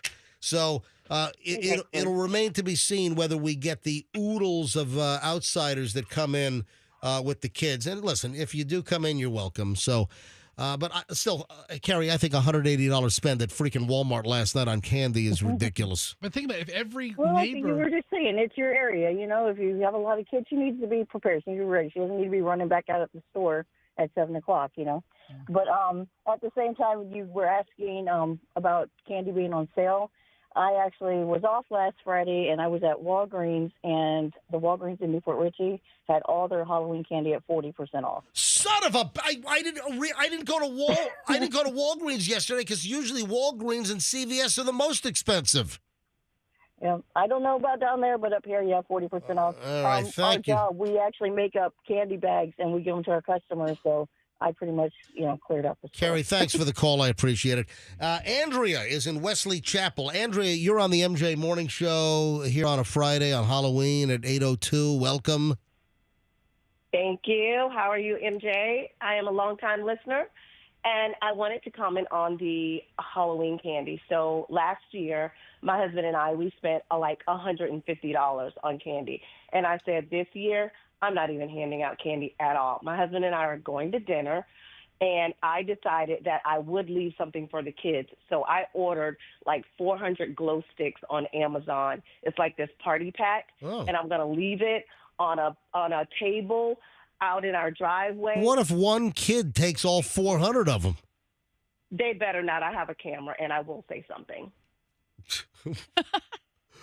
You'll be leave it at monitoring. that. What are You'll you be gonna- monitoring while they're taking While the you're candy. at dinner, you're going to get on your app and go, hey, kid, put down the glow sticks. Yes, and I will screen through my camera. Oh, that's awesome. There you go. All right, Andrea, have a nice time at dinner. Hey, it is Friday night. Let's grab Mike in Newport Richie. Mike, you're on the MJ Morning Show. Hi. Guys, great show. Hey, real quick, I live out in Newport Richie, and MJ, I dropped an email like at 1 in the morning with what I do, but you're sleeping, do a great job. Anyways, I don't give out candy, I give out money, okay? But first of all, my neighborhood, I only got like 40, 45 people that come each year. But the year prior, I go out and get some half dollars from the bank or some large dollar coins, and I use them, and it's kind of neat because... Hold on, you're giving out dollar coins to the kids? Well, half dollar, if I have a couple large dollar coins, I'll give out. But, Can you still go to the bank and get like Kennedy half dollars? Yeah, they're and you know how some are silver, some from like 68 and lower, but it's so good. Well, no, 68's, if it's 65, 66, 67, 68, those are the 40% clad. It's 64 and earlier, that's 90% silver. Yes, you are so good on that. And so anyways, I just to be safe, hey guys, don't eat these, okay? Don't choke, okay? I don't want to have somebody calls Morgan & Morgan that they ate a $50 or a dollar coin. Yeah, we don't want that. Yeah, from this doofus Mike up in Newport Richie. Yeah, one more thing real quick, $2 bills. If I lived in your neighborhood, I'd give me some $2 bills. Oh, and the kids love them, parents love them. Oh, and now you want me to hand out $2. So I'm complaining about $180 in candy spend, and you want me to hand out, what, $2,000 in $2 bills? That's great. Thank you. Thanks for spending my money, Mike. Weekend. Okay. Nice job, guys. Have a nice weekend, Mike. Maybe Appreciate you it. should just give out potatoes, MJ. Melissa. You should be Potato House. Melissa in St. Pete. Hi, Melissa. You're on the MJ Morning Show. Good morning. First-time caller. I hate to tell you this, but Publix had BOGOs on all of their candy. Son of a bitch! Really? Michelle, why did we go to freaking Walmart yesterday then? That's where you wanted to go. But wait a minute. Does Publix have the giant bags of no, Michelle's shaking her, but Publix doesn't have like the 250 and 350 count bags. No, they didn't have those. I mean, I will say they were the smaller bags, but they were all BOGOs. All right. All right, thank you. Okay, hey, I want to tell you one other thing. The embassy in Egypt has been there since 1922. Look at that, Festus. It was a joke. So eat it. You Egyptian lovers, just go walk like an Egyptian or something. It was a joke. Listen. Well, I didn't think it was there either, so I had to look it up. So I just wanted to let you know. I knew. Which embassy did they burn down a couple years ago? Kenya. Was that Kenya? No, Was that Libya? One of a handful that are over 100 years continuous. Benghazi. Oh, only a handful got burned down. Okay, I feel much Benghazi. Benghazi. Yeah. All right. Thank you, Melissa, for being a first-time caller. All right. Have a great day. Bye-bye. I really pissed off a lot of people with my Egypt embassy joke. Wow. Chris is in St. Pete. Chris, you're on the MJ Morning Show, Halloween 2025. Hello. Good morning. Happy Halloween. Thank you. I'm a ship shopper myself, so I've been shopping for a lot of that Halloween candy, and her price is about average rate. I have one of my customers shop yesterday had $375 in candy. Oh, my God. Wow. Yeah. Where was this? So I'm sorry. What store was this? I'm at the Gateway Target right now, actually shopping orders for customers. He's a ship shopper. So if you order through Ship, Ship, he will ship your candy to you. Wow, and he can ship my pants. Right. If we order, has anybody ordered pants? I've had everything ordered through here. I've had pants, clothes, adult toys. You name it, people have it ordered. So you personally have helped people ship their pants. Yes. Look at that. So $380 worth of candy. How much? Where did you do the shopping? Was that a Target? Yeah, it's Target and Gateway Mall. Okay. Yeah, it's right down the road from where we are. Yeah, no, it's right. Yeah, right here. You're right down 4th. All right. Yep. Hey, thank you, Chris, for checking in, and thanks for listening. Thank you all. Y'all are amazing. I listen every day as I'm working. We highly appreciate that. Millie's in Tampa. Millie, MJ Morning Show, you're up. Good morning, guys. I'm with Michelle. I buy about $180 worth of candy because they have them shipped into our neighborhood, I think in buses. But I shop at the wholesale store where there's bigger quantities, and they have coupons. So I saved about $20. Oh, great. So I tried to get Michelle to go to Costco last night, and even Fester said, you ought to go to Sam's Club or Costco. So I tried to go to Costco. Listen to this. And Fester, Michelle says, that's too far. Come on. It would have been another 7 minutes, Michelle, to go to Line Ball, pass right by Veterans Ford. That store's too big for me. The Costco, yeah. You know, you've got a phobia. You've got like a shopping phobia. She's not a shopper. I'm not a shopper. Except for online. I'm not really an online shopper either. You know what, and Michelle. On top of that, if you shop at the BJ's wholesale store, they take manufacturer's coupons, so I have that on top of that. Look and then at I that. submitted my receipts. Hey, where in Tampa are you, Millie? I'm in Town and Country, but we shop over in the Countryside Mall. Okay. BJ's wholesale. All right, Millie, thanks. Have a good Halloween. Let me grab like a few more here. How about Kat in Tampa? Kat, Call her Kit Kat. Kit Kat in Tampa. You're on the MJ Morning Show. Good morning, guys. How are you? Doing well. Go ahead. So I want to know what Allison is giving out this year and how much her and Fester spend. Oh, Fester's candy spend this year. We don't particularly like our neighbors. No, so That's not true. it's not true either. No, we Well, I think we need to call Allison and get her on the line. So I'll tell you what, I'll conference call her right now, and how about you ask her? Yeah. I would love to. I'll tell you exactly Never what had the chance to talk to her. I would love to talk to Allison. I would tell you exactly what the plan is, but if you want to talk to my old lady, Hang on a minute. go ahead.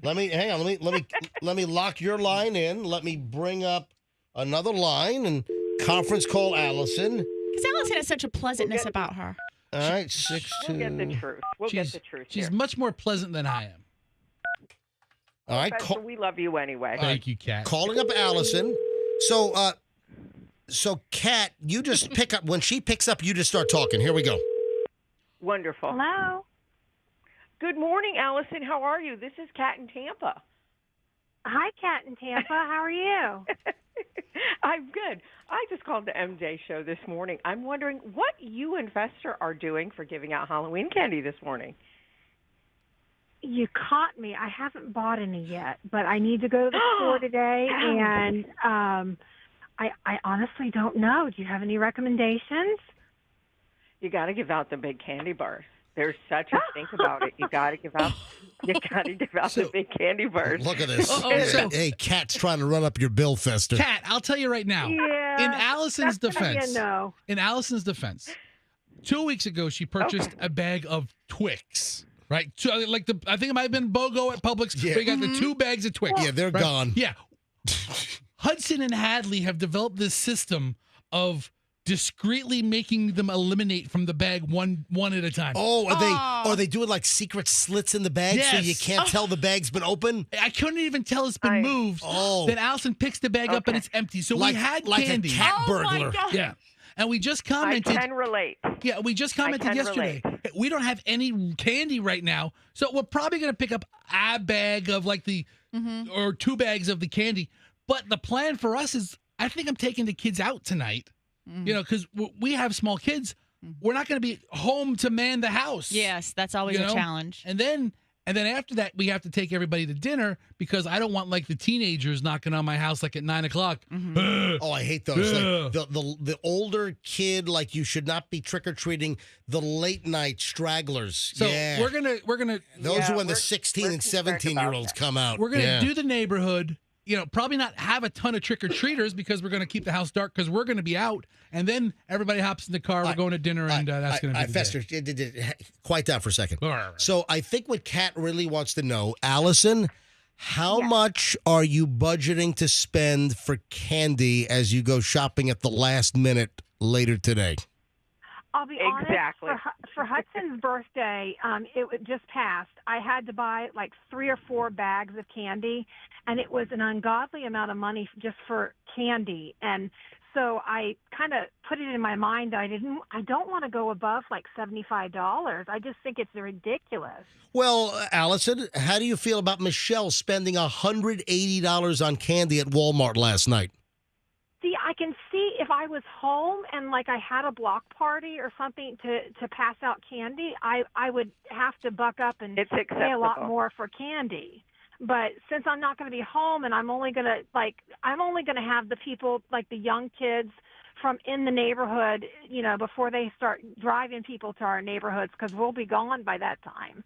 So, you know, we'll get the early crowd of the little kids that live by us, and then by the time all the people are dropped off, we'll be gone. Honestly, the kids that are like 3 and 4 that come out at 5:30 or 6 or 6:30, those are the kids I want to see. Then once it gets to dusk, we're loading up in the car, we're getting out of there, and we're gonna hit another neighborhood.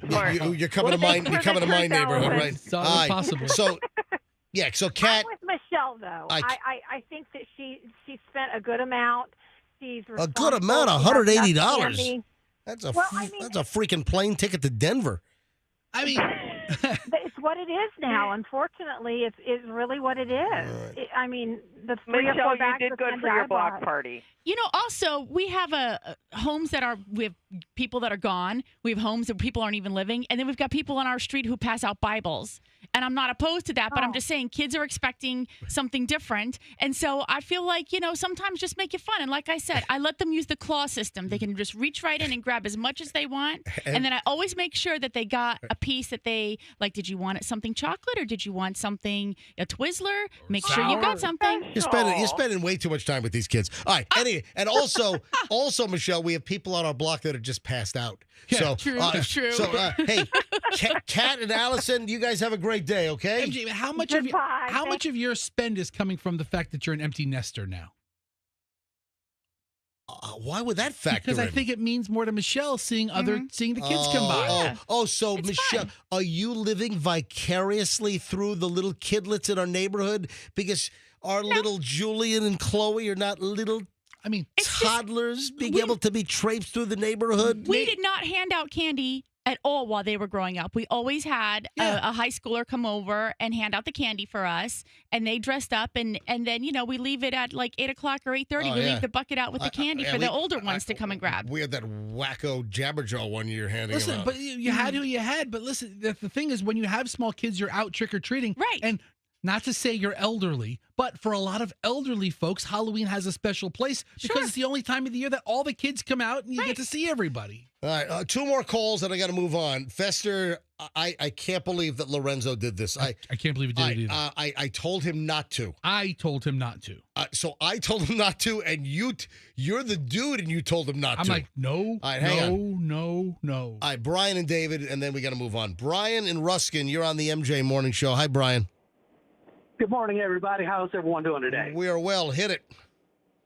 200 bags of candy. We do 200 Ziploc bags of candy, so every child gets the same amount of candy. So if you have a brother and sister, they're not arguing over. You know what? That's like No Child Left Behind. That's right. You know what? I'm a fair person, and we spend an average around $200 on candy. Yeah. And then the Ziploc baggies, and that's the time it takes to do it. And then we make about 200 Jell-O shots for the adults. There you go. Come on. The adults have to have a good time. Yes. Well, thank you very much, Brian. You sound very generous and benevolent and a credit to humanity. Thank you. David in Zephyr Hills, final call, at least on this matter, before we move on. David, you're up. Go. Good morning, everybody. Second time calling you. I called you like three weeks ago. Okay, here in Zephyr Hills, and this one's going to kind of make you mad, a little over 1,000 pieces here in Zephyr Hills. If you would have went to the Dollar General store, $39. Wow, for 1,000 pieces. What? But wait a minute. Is it like off-brand, no-name, like made-in-China garbage that's probably going to poison the kids with lead? Now, that's the catch. You had some Smarties, some Kit Kats, some Hershey's, Milky Ways, Dum-Dums. So and the downside is it's 80-piece bags, so it's 38 bags at $3 a bag. Oh, wow. All right, Michelle, we got ripped off at Walmart. Walmart took us for a ride. I think you did no research and you just went to the store of least resistance and you got what you got. Yes. I just bought suppositories for the Walton family. All right, thank you, Oh, David. yeah. Have a nice day, David. All right, you too. All right, You wanna talk appreciate about it. suppository. Listen, David. Eat all that candy. David had the plan, man. All right, we got to talk about the situation. So Fester's 2010 Cadillac DTS has a transmission problem. You might have heard that Fester blew a tranny. Yeah, so Tranny's been working on me for a while, but I finally blew it last week, the week before last. So Fester's car's up at Amco on North Florida. Total transmission experts, Amco North Florida, and Ross owns the place. So Ross is rebuilding Fester's transmission. In the meantime, I went to Lorenzo, one of our great sponsors, Veterans Ford, and I said, hey, can you lend Fester a car? And I said, Lorenzo, whatever you got. Do not give Fester a new car. Give him something that's like totally aged and you can't move it off of the used lot. I didn't even want a car that they're selling. I wanted like their their parts delivery car or something. It doesn't even need to have 4 good tires. Anyway, so Lorenzo even gave Fester a nice used vehicle. It's like a Volvo X60 or some X90, whatever the heck it is. 2025 Volvo. It had like 5,000 miles. I'm like, this isn't used. He goes, oh, no, it is. Yeah. I'm like, oh, God. Okay, So thank you. He gives Fester like this newer Volvo. I'm like, dude, just give him something give him a 2016 Focus. All right? And if a Ford Escape with a dent in the side. Right. Give me something like that. A 2017 Escape. Do they still have the Ford Festivas? You know what? They don't anymore, but give him a Ford Festiva. I would have taken one of those. That's what I was looking for. All right, so... And I'm eternally grateful to them. They're being very generous. Oh, Veterans Ford's great. Absolutely. So Fester turned in the Volvo yesterday. I was miling it out. You gotta watch that when you're So I told him, I was like, hey man, I'm putting a couple of miles on this. I want to, just be upfront with you. He's like, hey, just bring it back. We'll get you in something else. All right, so Lorenzo, you made a big mistake. Lorenzo, general manager, managing partner over at Veterans Ford, you made a big mistake. He gave Fester a brand new F-150 with 8 miles on the odometer. A brand new one. He's like, all right, I got something being pulled around for you. Lorenzo, I said, do not give Fester a new vehicle. I told him, don't give me a new vehicle. Fester's even telling you don't give him a new vehicle. He gave me the tour. They had like a truck that they're not using anymore. It had like a big Veterans Ford wrap on it. I'm like, give me that one. He's like, it had dings on it. It was like the service department car. Right. I'm like, what's up with this? Because we're gonna we're not using it anymore. It's too many. I was like, I'll take that. And it'll be good advertising. Oh, but he gave Fester a brand new F-150. But Lorenzo, what are you thinking? 8 miles. 8 miles on the ticker. All right. Also, speaking of Veterans Ford. Okay, so this F-150 is like the nicest truck I've ever been. It is so nice. Oh, my God. Please, just take care of it. I don't need to call Lorenzo. Hey, Lorenzo, we got some bad news. Listen. Fester drove off the Courtney Campbell into the bay. I mean, at the end of the day, it's just a car, and that's what you have insurance for. But this is the nicest car. And what he's trying to do, I know what he's trying to do. He's trying to put me together on a new car. That's what he's trying to do. Lorenzo, this isn't good. I'm not opposed to it, but I'm telling you, this isn't it. He's like, I think he would like to sell you one. He's like, this is it. Yeah, this is it. And it's thank you, Lorenzo. Hey, but just a quick little note here. Today's the last day of the month. It's the 31st of October, Halloween, and car dealers, they have a certain number they want to sell for the month, and today's the last day. Lorenzo told me yesterday they want to sell 2 more units. Did he tell you the deal? Did he tell you how they got into that pickle? They had a fleet deal that was going to close with like 20. Exactly. 20, they were going to blow their goal away. So whatever their goal was, they were going to rocket past the fleet deal for like 20-something vehicles is not going to close until next month in November. Yeah, like November 3rd. They had already built in selling 26 new vehicles, but the fleet deal's not going to sell in October. It's going to be So here's the deal. They want to sell 2 more units. If you go to Veterans Ford today, before they close today, if you're looking for a new Ford, you go to Veterans Ford today, you will get an unbelievable deal because they want to hit their number. They want to hit their quota. So all they need to do is sell 2 new Fords today, and you walk in there and you tell them you want the MJ deal plus the end of the month special. You're going to rob them blind. It's like you went in there at knife point. All right? Today is the day. Exactly. If you're thinking about buying one in the next 2, 3, 4 months, buy it today. Go today to Veterans Ford and walk out with the best deal you're going to walk out because they were all psyched to hit the number for October, and then the big deals to meet their number is moving to November. So you walk into Veterans Ford today, by close of business today, you're going to get the most remarkable deal on whatever Ford car, truck, or SUV you want at Veterans Ford at Linebaugh and the Veterans Expressway. So tell them you want the MJ deal plus the end of the month special. And if you want, wear a ski mask in there because you're going to feel like you're robbing the place. I'm just telling you right now. Yes. If you're looking at the Ford F-150 STX, text me. I'll come to your house and let you take it for a test drive. I can be over there by like 11 if you live somewhere, in the Tampa, St. Pete area. Take it for a test drive, then we can just do the paperwork over the phone. That's awesome. Breaking news at 8:23 on the MJ Morning Show. Actually, the news broke early yesterday evening. We now know where Diddy is going. Did you see this? No, where is he? He's going to the place that got him in trouble in the first place. He's going to the Johnson & Johnson baby oil factory? You're close. He's going to Fort Dix.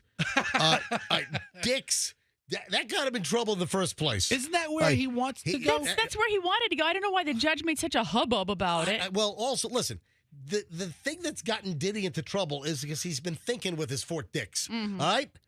With his baby oil, his lube, what do you call the parties? Freak-offs? The freak-offs, Yeah. exactly. All right, the bottom line is they wanted him to go to Fort Dix, his people, his lawyers. Diddy wanted to go to Fort Dix, and that's where he's been assigned. So Diddy has checked into FCI, Federal Corrections Institution, or whatever, the FCI Fort Dix, to begin his prison sentence of 50 months. And I guess remember earlier this week we heard that he would be out. What was the day? It was like May 8th. May 8th of 2028 would be release date. Something like that. Yeah. Which, listen, when you add all that up and the fact that he skated Michelle out of the worst of the charges, that he got lucky. He got very lucky. I mean, he could be in jail for 10 plus years. He could have been. All right, so let me ask you about Dix. Yes. Oh, my gosh. I'm sorry, Fort Dix. Okay, yes. Sorry to use the casual You know name. what? They should have sent it to Fort Dix Sporting Goods. Yes. All right, go ahead.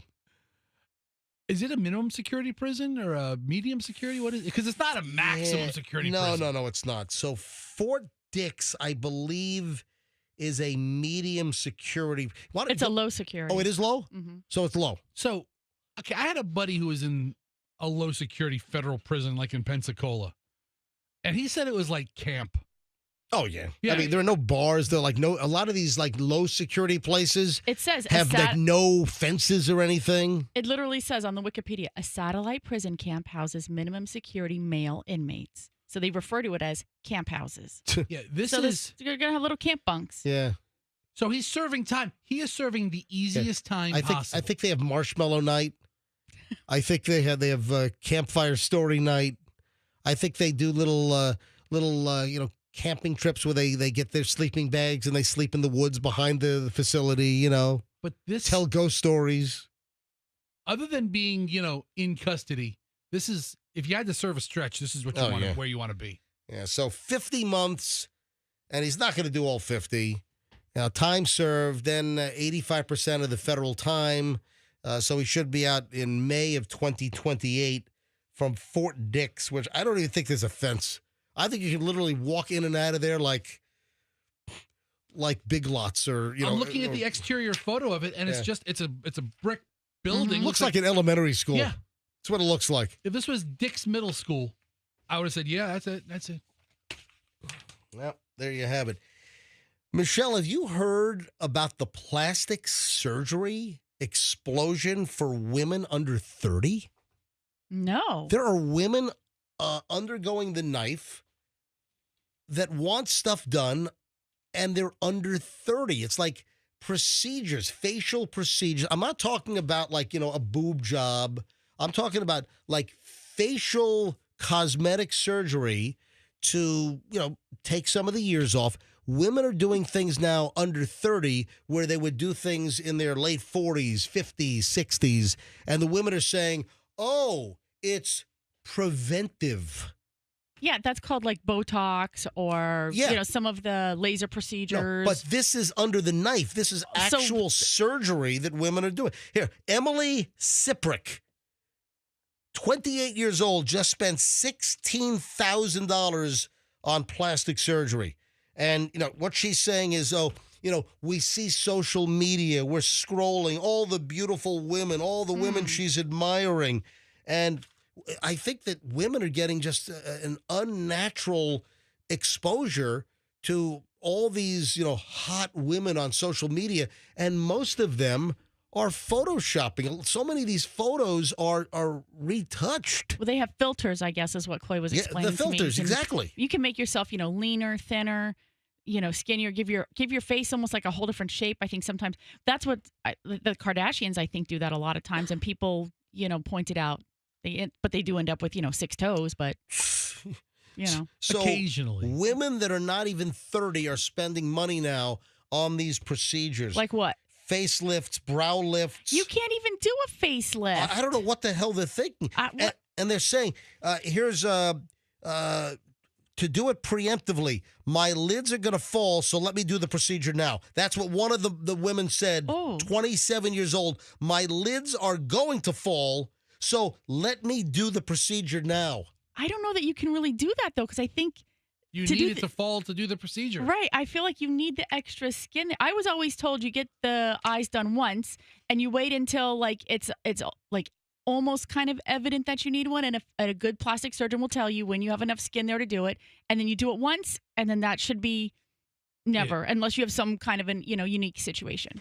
Emily, the one I talked to you about in the beginning, Emily is 30 and spent $15,600 on a mid facelift, a temporal lift, upper blepharoplasty, rhinoplasty, lip lift, buccal fat reduction. This person has psychological issues. Yeah. This person has a mental imbalance. And I think should have spent that money in a shrink. A lot of people who go through extreme cosmetic procedures have a mental disorder. Andrew wants me to call my brother Drew, the plastic surgeon. I mean, I bet you a lot of these procedures he would not perform. Here's Revian Chang, 31 years old, hot-looking Asian chick. Now spent $8,000 on chin liposuction and a face tight procedure. Okay. Chin liposuction. What the heck? And what is her face tight procedure? She probably had more chins than the Chinese phone book. I want you to know, I think that's one of the finest jokes of all time. I mean, there'll never be a day that I will not laugh at a well-placed chins in a Chinese phone book. Listen. I mean, that is such a great joke. How the heck could I not talk about Revian Chang, 31-year-old woman that had chin liposuction because she had more chins than the Chinese phone book? You get it? It's a passing insult meant for a fat person, but boy, if you want to talk about quality of just insults that are mean but not totally belittling and cutting. Fester, you didn't see that one coming, did you? I didn't, but I want you to know I have nothing but appreciation for it. And I respect that. More chins in a Chinese phone book. That's a great joke. I've got 29 pages here. Samantha Moeller, 34 years old, upper blepharoplasty. What is blepharoplasty anyway? Can you look that up? Sure. What the hell is blepharoplasty? BLAF. I feel like I went into a church and cursed or something. That's blepharoplasty. That's BLEPH. A surgical procedure that involves removal of excess skin, muscle, and fat from the eyelids to improve the appearance. So that's just an eye job. That's the eye job. Yeah. All right, so there you go. So why can't they call it like ioplasty? Yeah, I just don't understand what they're at such a young age, how somebody is getting that done. Well, do you remember, I think we had Chloe on, this might have been a year ago already, where we're talking about just younger people and Botox. Right. And she said, get it done now, and it'll never even look like you need to get it done. And I'm like, that's makes no sense at all. But it does, because that's got the muscles. But for the surgery, you actually have to have physically something there to do something with. I agree. I don't know. That was my understanding. I could be wrong. Nothing from nothing, right? Right. Fester. Yes. Are you excited? Ladies and gentlemen, tomorrow, Saturday, November 1st, marks the season opening of the Fester Viewing Center. Yes, we're all very excited. Are you going to be there with the kids tomorrow for the opening of the Fester Viewing Center? I mean, obviously, I'll be the main attraction. Where is the Fester Viewing Center? Can you give everyone the location, please? Give me a reminder. Is that the Clearwater Moat Marine Center or something? You're close. But is that the Florida Aquarium? No. Keep going. Is it a little further east. Is it the Tico? Yes. The Tico water plant? It's the power plant. Power plant? Not water. It's the Big Bend Power Station in Apollo Beach. Yes, where you can see all the Festers. Yeah, all the Fester Viewing Center opens up officially tomorrow. Of course, I'm talking about the Tampa Electric Manatee Viewing Center. Yeah, I didn't know about it, but it took me a nanosecond to put your joke together. I did see that one coming. Man, I'm just loaded with them today, aren't I? Have you ever been down there? Have you ever gone down to see the manatees? Yes, we have. Yeah. It's pretty cool. Yes, we have. Have you ever bumped into a manatee or come across one in the wild? We've had them in our backyard all the time. Listen, I have a dock on Tampa Bay. I mean, we have manatees in our backyard all the time. That's amazing.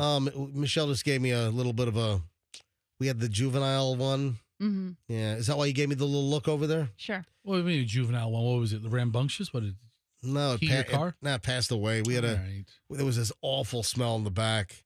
And you thought I was coming over. In the mangroves, we had a juvenile manatee. Didn't make it. It was about, 3 years ago? 4 years ago? All right.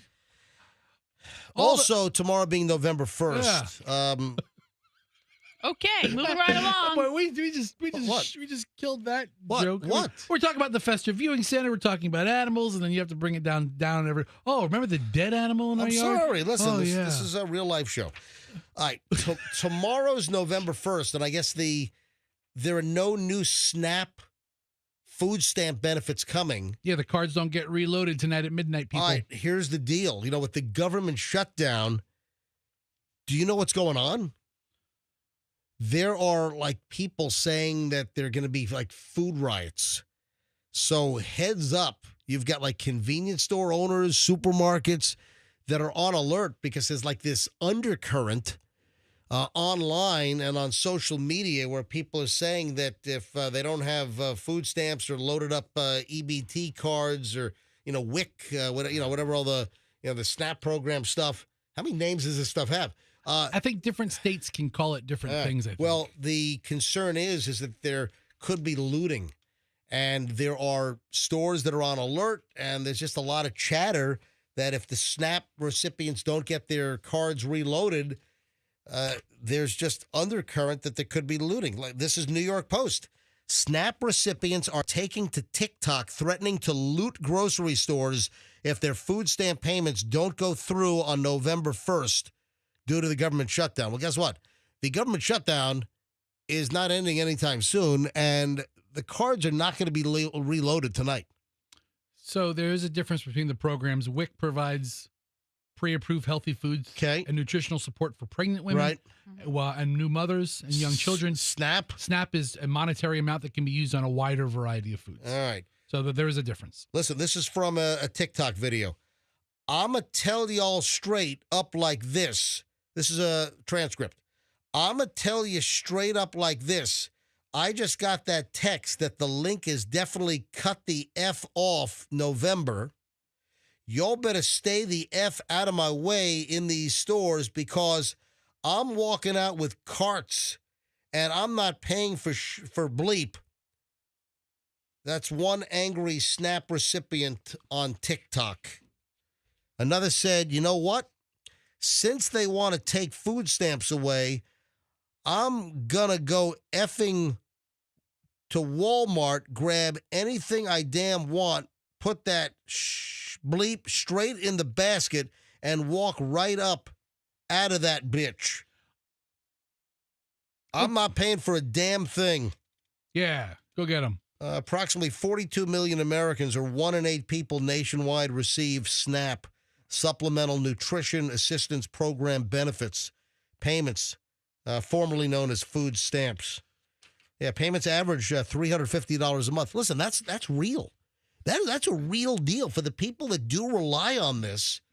It's a lot of money. Now, I don't condone you breaking the law and going all gangsta up and through the Walmart or the Food Lion or the Publix or the whatever. Mm-hmm. But this is what Kroger, wherever you are in the country. People can talk about fraud or this or what people spend their money on, and go all gangsta up inside a Wegmans. Yeah.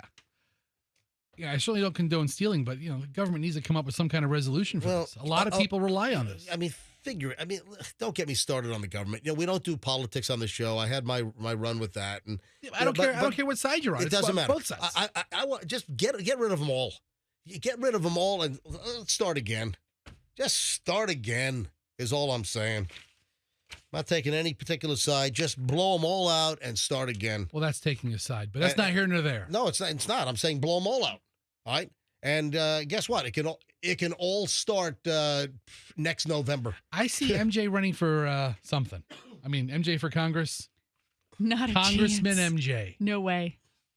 Congressman Hold MJ, you on, have the floor. Why do you say that, Michelle?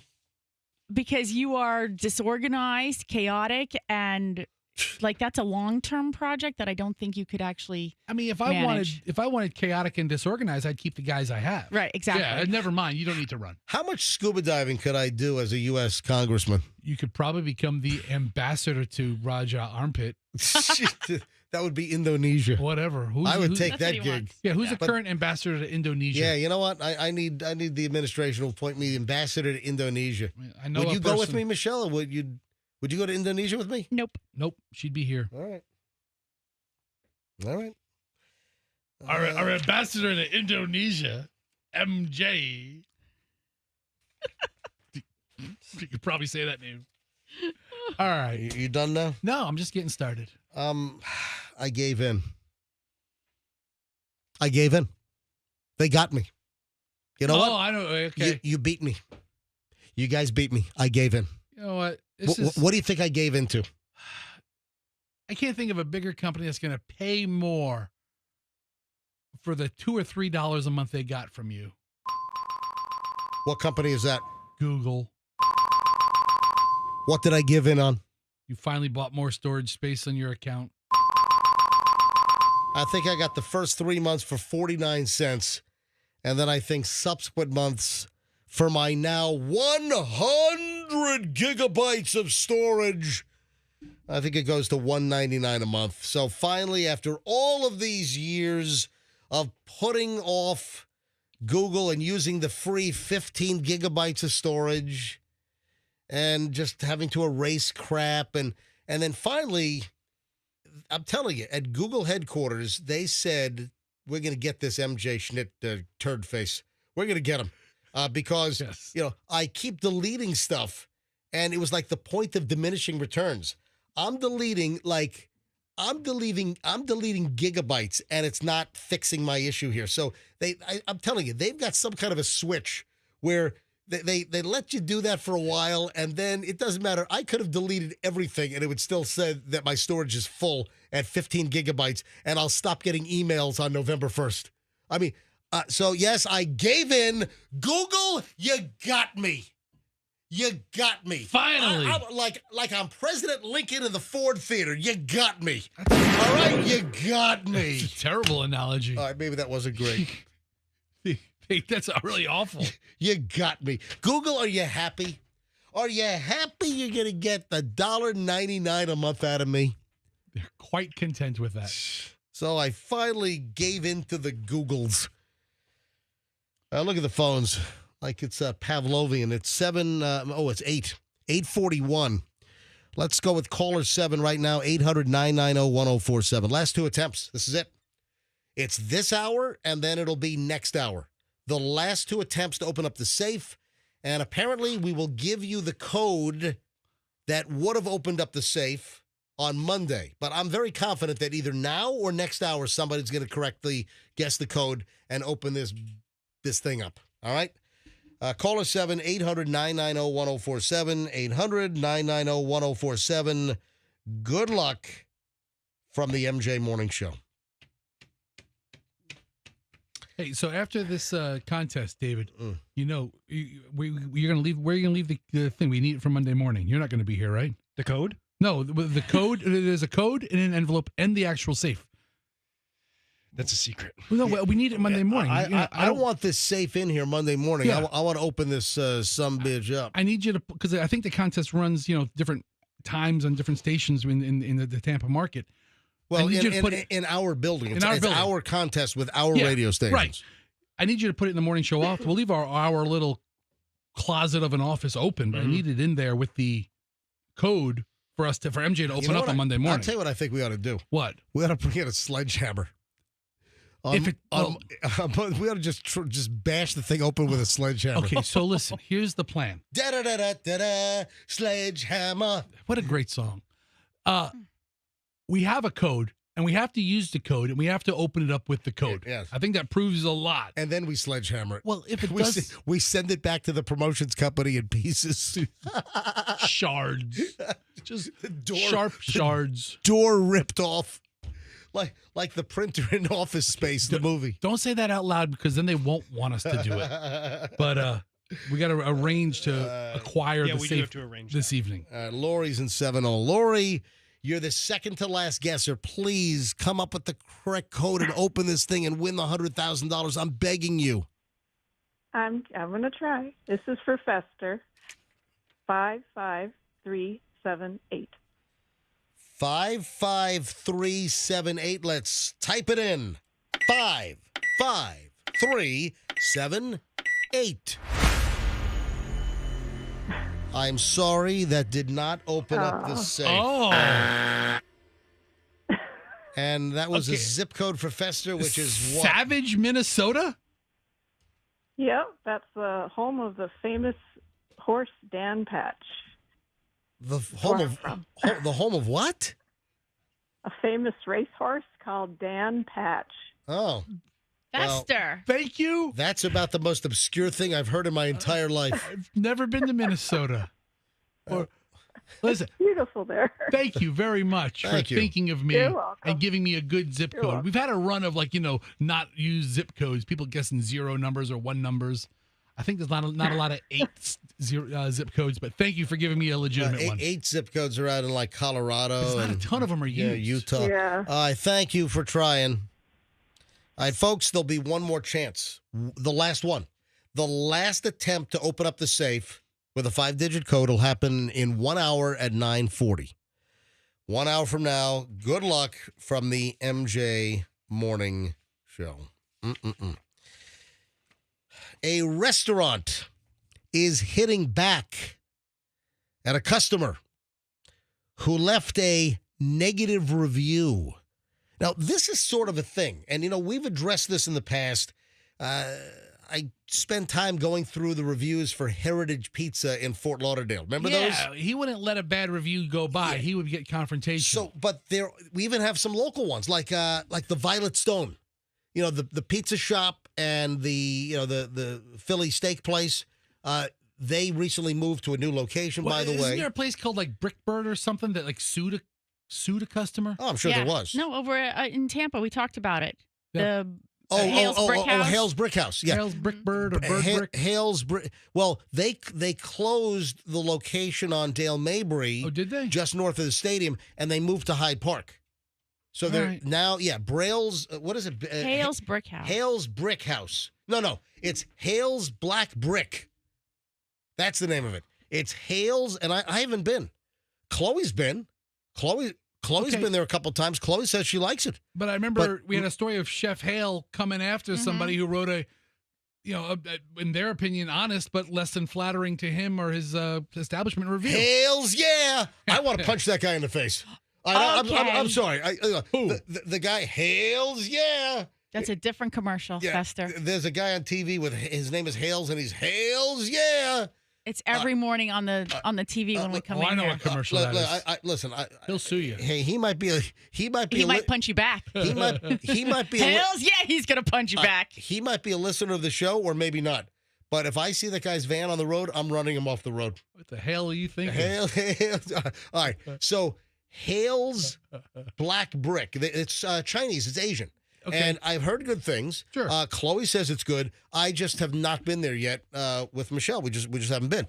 All right. So here's another story about a restaurant and how they responded to a negative review. Now, this is more civil for the most part because some of these restaurant owners, and this has sort of become a sport, and this has become a thing, that some restaurateurs, they will come back at the reviewer tenfold. They will attack. They'll rip the reviewer apart. And this has become sort of a sport and sort of a reaction mechanism that some do this. If somebody leaves a scathing review, a lot of restaurants will leave, we're so sorry for your bad experience. Please contact us. We want to try to make things right. Others go scorched freaking earth. I think it's become a game for both parties. Yeah. Right. Yeah. So listen to this one. This is an exchange from Reddit, and it was just a snap from Google. You can tell it's a Google review because you can see the 5 stars, and they only illuminated 2 stars. It was a 2-star review. And the person Listen to this. The person leaves this review, 11:28 p.m. I ate here for the first time tonight. The brisket was probably the best I've ever had, but I found an entire leaf in my baked beans. I cannot make this up. The restaurant responds, so we're glad to hear that you enjoyed the brisket. I'm guessing you've never seen bay leaves in your food before. If you see them in the future, you can rest assured that that is a sign that someone spent time and effort making your food from scratch. We pride ourselves on making everything fresh in-house, no cans ever, so you will find unique spice blends and herbs being used in our food. That includes bay leaves. Again, I'm glad you enjoyed the brisket, and I'm sorry the leaf surprised you. They thought it was an actual, leaf out of the garden that lawn debris ended up in their food? Just some trimmings. It's a bay leaf. Right. For crying out loud. You want to know who locally is on point with negative review commentary? Our buddy Sardo. Oh, yeah. Yeah, Sardo, he comes after everyone. Just a couple of months ago, one writes, whatever I had tasted terrible. And he goes on to write, do you have any idea how many people call my store and say something wasn't great and they still eat the whole thing and expect me to replace it or give it to them for free? You don't, do you? Obviously, you don't. That would enable me to see what the old... He goes what we did wrong and correct it. All right. Okay, again. Yes. Somebody writes something else. Jealousy is a terrible disease. I hope you get well soon. You really need to figure out what's wrong with you. Worried about me and my personally, I'm right here in the store if you ever want to talk to me in person. Yeah, come on down and say that to my face. Hey, go to Heritage Pizza, Fort Lauderdale. Let's see what the latest bad reviews are. Heritage Pizza, Fort Lauderdale. All right, Fort Lauderdale, you got it? Let me grab it from here. All right, so Heritage Pizza. You didn't do it right. I wrote Heritage? No. Oh, my God, I didn't do it right. You typed in Heritage Piss. What is wrong with you? The S you typed in Heritage Piss. Okay, so Fort Lauderdale. The S is right next to the Z listen, please, on the keyboard. Please type in it properly so it brings up their Google review. My God. The term Heritage Piss does not appear to be a standard term or a specific known thing in Fort Lauderdale. Heritage Piss is not a restaurant in Fort Lauderdale. Hurry up, dude. I'm up against the clock here. Okay, I'm sorry. Heritage Pizza. Here we go. The S and the Z are right next to each other. Heritage Pizza, which I do enjoy. Man, they've got a great kale salad there, too. So Heritage Pizza in Fort Lauderdale, a 4.7 with 1,115 reviews. All right, so I'm going to hit lowest rating. All right, here we go. Let me see if he's responded. Oh, here we go. All right, here's 4 months ago. P.S. I love the fact that the owner left a super unprofessional response to my review. What I wrote wasn't even mean, but they just seem nasty about it. Their whole shtick is they don't give a bleep, but it seems that he really does. All right, so then the owner responds to that. Honestly, watching you eat was the real bummer. Oof.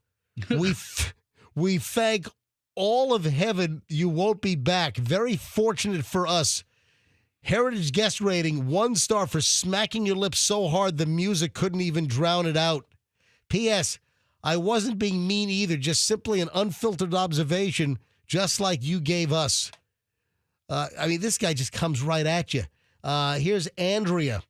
Scam, sweet pizza, and poorly made dough. This place can't be considered a Michelin Guide restaurant. The waiter was rude and unprofessional. They even charged a mandatory 21% tip for a party of 5. Never again. Then the owner responds to that one. Yeah, totally.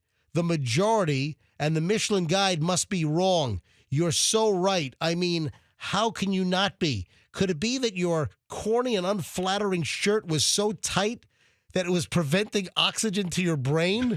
Could it be that you and the rest of your party appear to be used to eating out of a trough? That my team had to clean where you guys ate like a bunch of pot-bellied pigs ravenously devoured their slop? No, That can't be it. All of you radiate sophistication. Don't stress. I will alert the Michelin Guide for you ASAP and tell them that the foul odor husky gluttons are displeased with them and demand an explanation. See, this guy has his game dialed in. Oh, man. If you want hours of reading this weekend, type in Heritage Pizza, not piss. Oh, man. In Fort Lauderdale. Oh, you could entertain yourself reading this, but a lot of places do this now.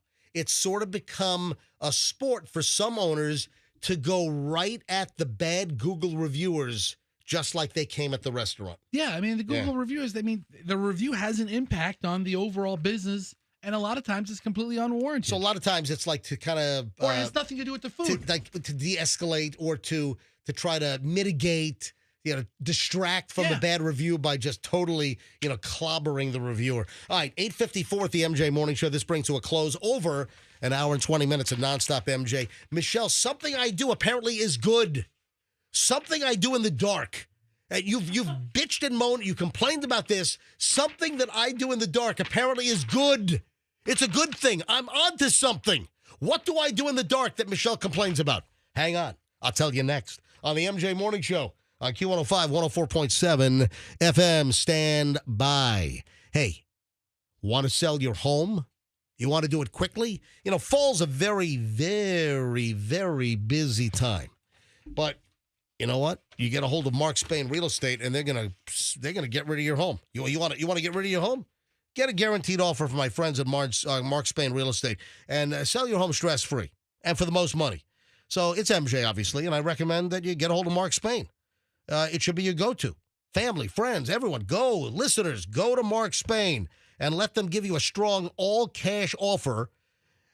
Mark Spain Real Estate sells over 4 homes every single hour. Most experienced real estate team in the United States of America. Ryan says Mark Spain Real Estate exceeded our expectations by helping us achieve significantly over the asking price. We received much more than we ever anticipated. We cannot recommend Mark Spain Real Estate enough. Folks, sell your home. Mark Spain Real Estate. Go to markspain.com. Get a guaranteed offer on your house, markspain.com, and start packing. Simple as that. My friends at Zero Res want you to take advantage of the October special right now before it expires tonight. Hurry, quickly. Get 3 rooms of carpet clean for just $119. Just $119 gets you 3 rooms of carpet cleaning in your house. I mean, it's amazing. So you got to tell them MJ sent you. You're going to get the best cleaning around with ZR Water, patented process. They use ZR Water.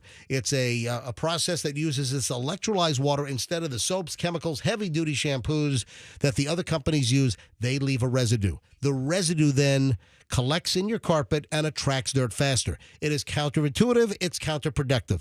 That's why you want Zero Res. Go to the website, ZeroResTampaBay.com. Tell them MJ sent you. Call up. I like calling them. The phone number's on the website, ZeroResTampaBay.com.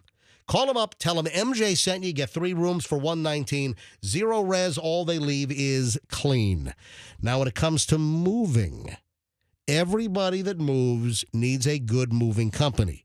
You don't need to be hoodwinked. You don't need to be ripped off, scammed. You don't need to, have your head chopped off. There are moving companies out there, folks, that blow. There are moving companies out there that you wouldn't wish them on your worst enemy. Avoid this hassle. Avoid this mess.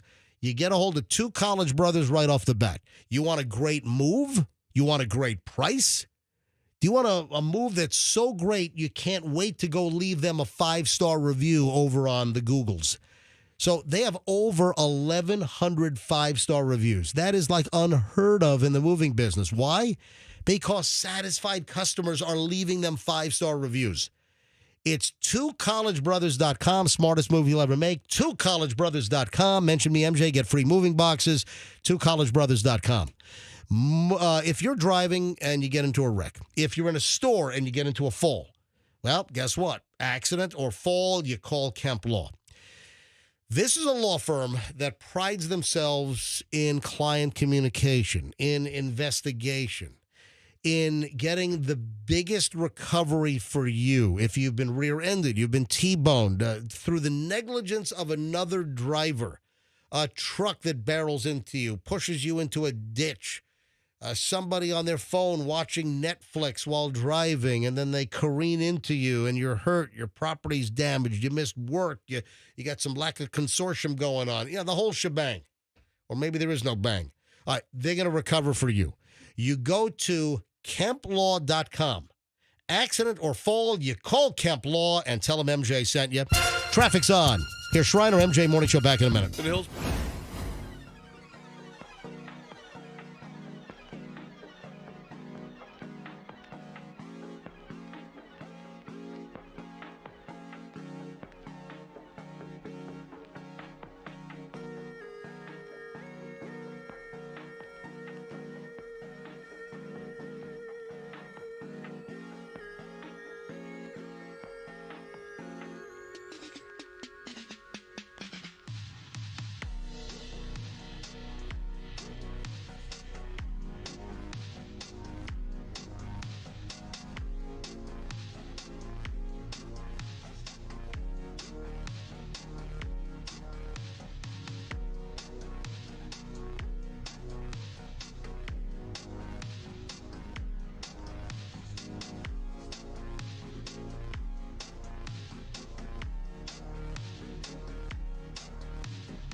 MJ Morning Show. MJ, Fester, Michelle, Halloween 2025.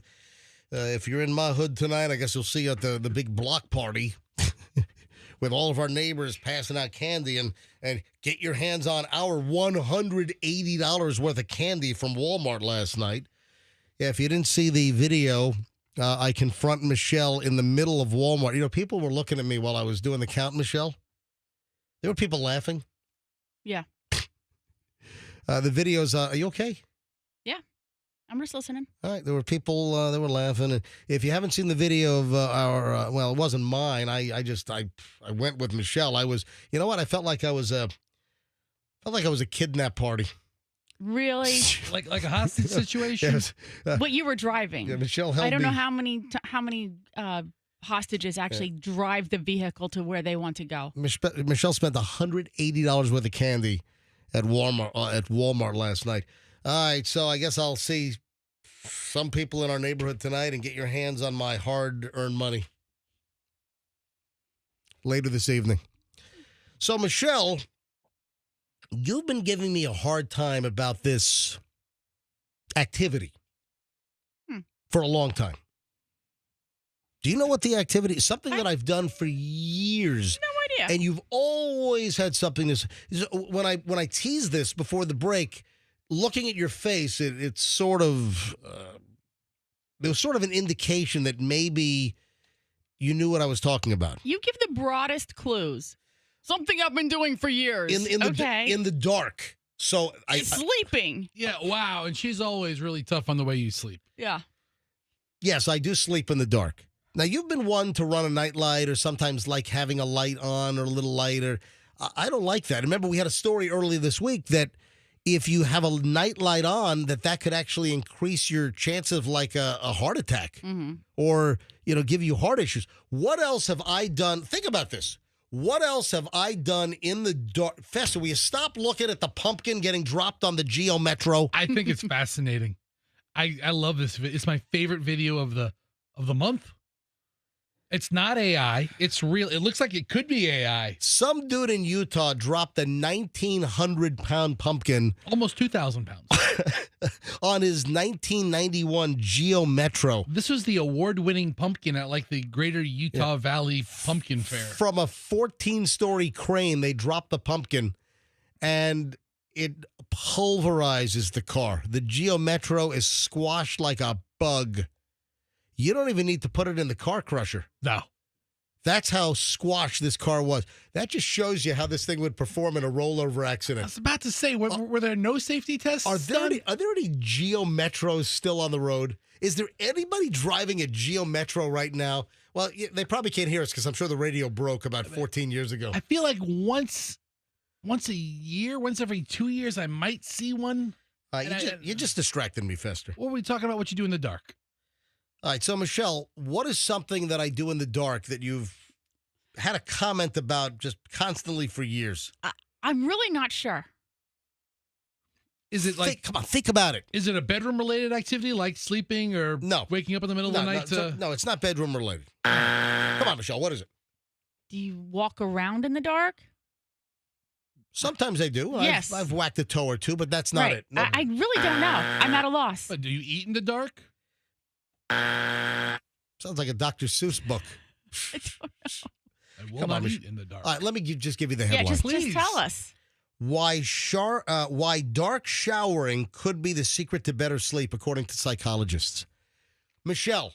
Dark showering? What do I always do? I don't turn the lights on in the shower. I've always liked to shower in the dark. Is it pitch black or is it just like ambient light from the... It's whatever the ambient light is. If it happens to be dark outside, then you don't have the light coming. We've got a window in our shower as well. Mm-hmm. We've got kind of an up-high window, in the wall of our shower that goes to the outside. I mean, no one can see in. It's a regular window. We don't have like that glass brick that's, all fuzzy or frosted. Yeah. So listen to this. According to these medical experts, dark showering could be very beneficial here. So what is dark showering? Dark showering is not like a metaphor, a euphemism. No. Dark showering is exactly what it sounds like. Taking a shower while the lights are off. So the lighting is very dim rather than bright. What's the benefit? You're still cleaning yourself as usual, but the purpose goes beyond hygiene. Unlike an early morning shower, which is typically bright, energizing, and focused on cleansing and awakening the body, a dark shower is a ritual for the nervous system, explains one of the researchers here. By dimming or turning off the lights, you create a sensory cocoon that signals the body to unwind.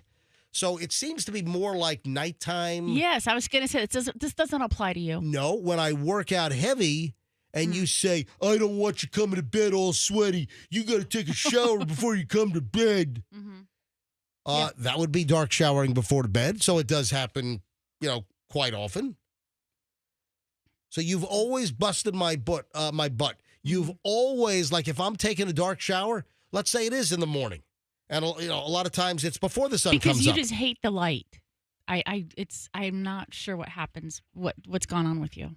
But even if he showers in the morning, it's still dark shower. He doesn't want to turn the light on anywhere. and then he'll turn the light off when I'm walking down the hallway and I can't see where I'm going. If I don't need light, why put the freaking lights on? Yeah, that's what our founding fathers used to say. In the situations where I don't need light, Like, for instance, in here, when we come in the morning, Dim the all the lights. lights are on. He shuts half of them off, and I'm like, I can't see. Well, like for the first hour and a half of the show, I can't see until the little sunlight comes in. because I don't like the fluorescent lights. When I come in here, the full overhead horrific fluorescent lights are on. The worst. I turn those off and I put the track lights on. Yeah. And it's a much more dimmer ambient feel. Now with the sun fully arisen, now we've got 2 windows in the studio, so now we have natural light coming in. What are you huffing? What are you guffawing over there I at? just don't hear the word arisen enough in sentences. The sun has arisen fully. Look now it that up. the sun has arisen. Look it up, I'm Fester. sure it's a word. Do it in your spooky voice. It will sound better. Ooh, let's talk about the radio DJ using dumb words like arisen. Can I move on now? You ready for the spooky Halloween story of the day? Please. Only a Fester can do it. New homeowner. There's a new homeowner. Can I stop it? The man is begging for mercy. Stop. New homeowner. He purchased a house at auction. He buys the house at auction. Goes inside. Enters the house. Finds a dead body inside. And there finds a dead body. Did he buy MJ's House of Horrors? We shall never know. I just stop it. His whole body is into it, too. It's so funny. It has to be. It's like you're jerking your body and contorting, and I mean, you look like you're having spasms over there. That's all I'm jerking now. Stop. So, Addison, Texas. Guy buys a house at auction. Guy goes into his new house, there's a dead body inside. Yeah, I heard it when the funny Halloween guy said it. Yeah. Yeah, that was funnier. Yeah. Oh, a dead body. Or there can be a dead body. Neighbors at the homes of Addison Place are mourning the loss of one of their own. And some regret that they didn't do more to check on their neighbor, who may have been dead inside the home for several months. Regret is a jagged pill to swallow. Very regrettable that I and my neighbors didn't check on her, said Gary McIntyre, who says the HOA sent multiple notices regarding past dues. Yeah, nobody knocks on the and door? that the local mail carrier had noticed mail piling up in her mailbox. You don't check on the old lady? Do a wellness check? Right. Just regrettable that we were not being good neighbors. Yeah, so they moved to foreclose, I guess, and the house went up for auction. That's and weird. The reason why the bills weren't paid, because the owner was dead inside. However, now the person that won the auction has the best Halloween decorations. They just wheeled the old lady outside. Fester, if you don't stop it, I'm going to go to the engineering shop. I'm going to go to the bench. I'm going to plug in their soldering iron, and I'm going to burn you. And he threatened to torture the man with a soldering iron. What they didn't know is that their neighbor, Pauline Williams, 69, may have been dead inside the home for quite a while. She's been dead for quite a while. Addison, Texas police told WFAA television that the home had gone into foreclosure, and that's the normal process. It had been sold by the Dallas County auction. Police say the new owner who purchased the home at auction went to the house for the first time, and that's when the dead corpse all shriveled up and like. Do you mean to say that the corpse looked like a corpse? You're running out of steam. I don't know what the hell. Wasn't there like a smell emanating from the place? I mean, So the body of Pauline Williams was found on the living room floor, just feet away from the front door. Oh, yeah, it's a sad story, and yeah, certainly a spooky, macabre Halloween story. Yeah. On this Halloween 2025. Oh, you want to hear another dastardly story? Is it really dastardly? Knock it off. Stop. Oh, you can do a spooky Stop. voice, but he can't. Oh. So you heard that King Charles stripped Prince Andrew of his titles now, right? Mm-hmm. So Prince Andrew is no longer known as Prince Andrew. What's he known as? His older brother, King Charles III, yesterday stripped him of his titles. So he has to revert back to his regular name. So now he will not be Prince Andrew. Was like Jeff Windsor or something? Well, you're close. It's Andrew Mountbatten Windsor. I would have preferred Prince Perv. Why did they do that? Prince Predator? Yeah, seriously. Because he's no longer a prince. Prince Kid Toucher. Why couldn't they make him the Prince of Predators? Oh, yeah. I'm Prince Andrew, Prince of Pedos. Oh. Allegedly. Prince Pedo. I mean, the guy's... Prince Perv, Prince Predator, Prince Pedo. Either one. All three of those All three of those are Yep. good. The guy's filthy, man. And then he still maintains, I've never met this woman, talking about, what was her name? Virginia Giuffre, and of course she committed suicide. Her book came out posthumously. There are reports that people know what big names were involved with Jeffrey Epstein, and and what happened to the big federal investigation where I want full transparency. What happened to all those on both sides of the aisle calling for the release of the Epstein file? And now we've got all kinds of things going on, all kinds of distractions going on, and now nothing with the Epstein files. Well, who knows are all the girls. So and they've threatened to release their list. So why haven't they? I don't know. What the hell's taking so long? Right. I mean, we've been through a couple of presidents. None of them have really investigated or released anything. Right. As much as they've both wanted to. Yes. Hey, did you hear about the nudists that went to the beach and they accidentally didn't go to the nude beach?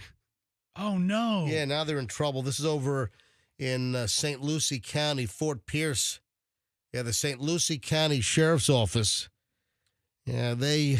I mean, is there a nude beach right next door? I mean, can't you say, hey, it's a little mix-up? Well, here's what happened, according to CBS in West Palm Beach.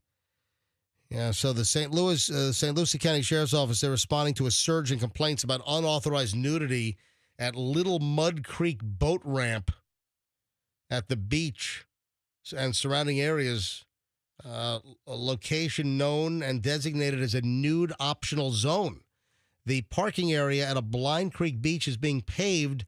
Parking lots closed. As a result, some people are parking at Little Mud Creek boat ramp beach about a mile north, and they're using the Little Mud Creek beach as a nude beach. The sheriff's office says that people who do that could be arrested if they choose to go naked at the beach. That is not a clothing optional beach.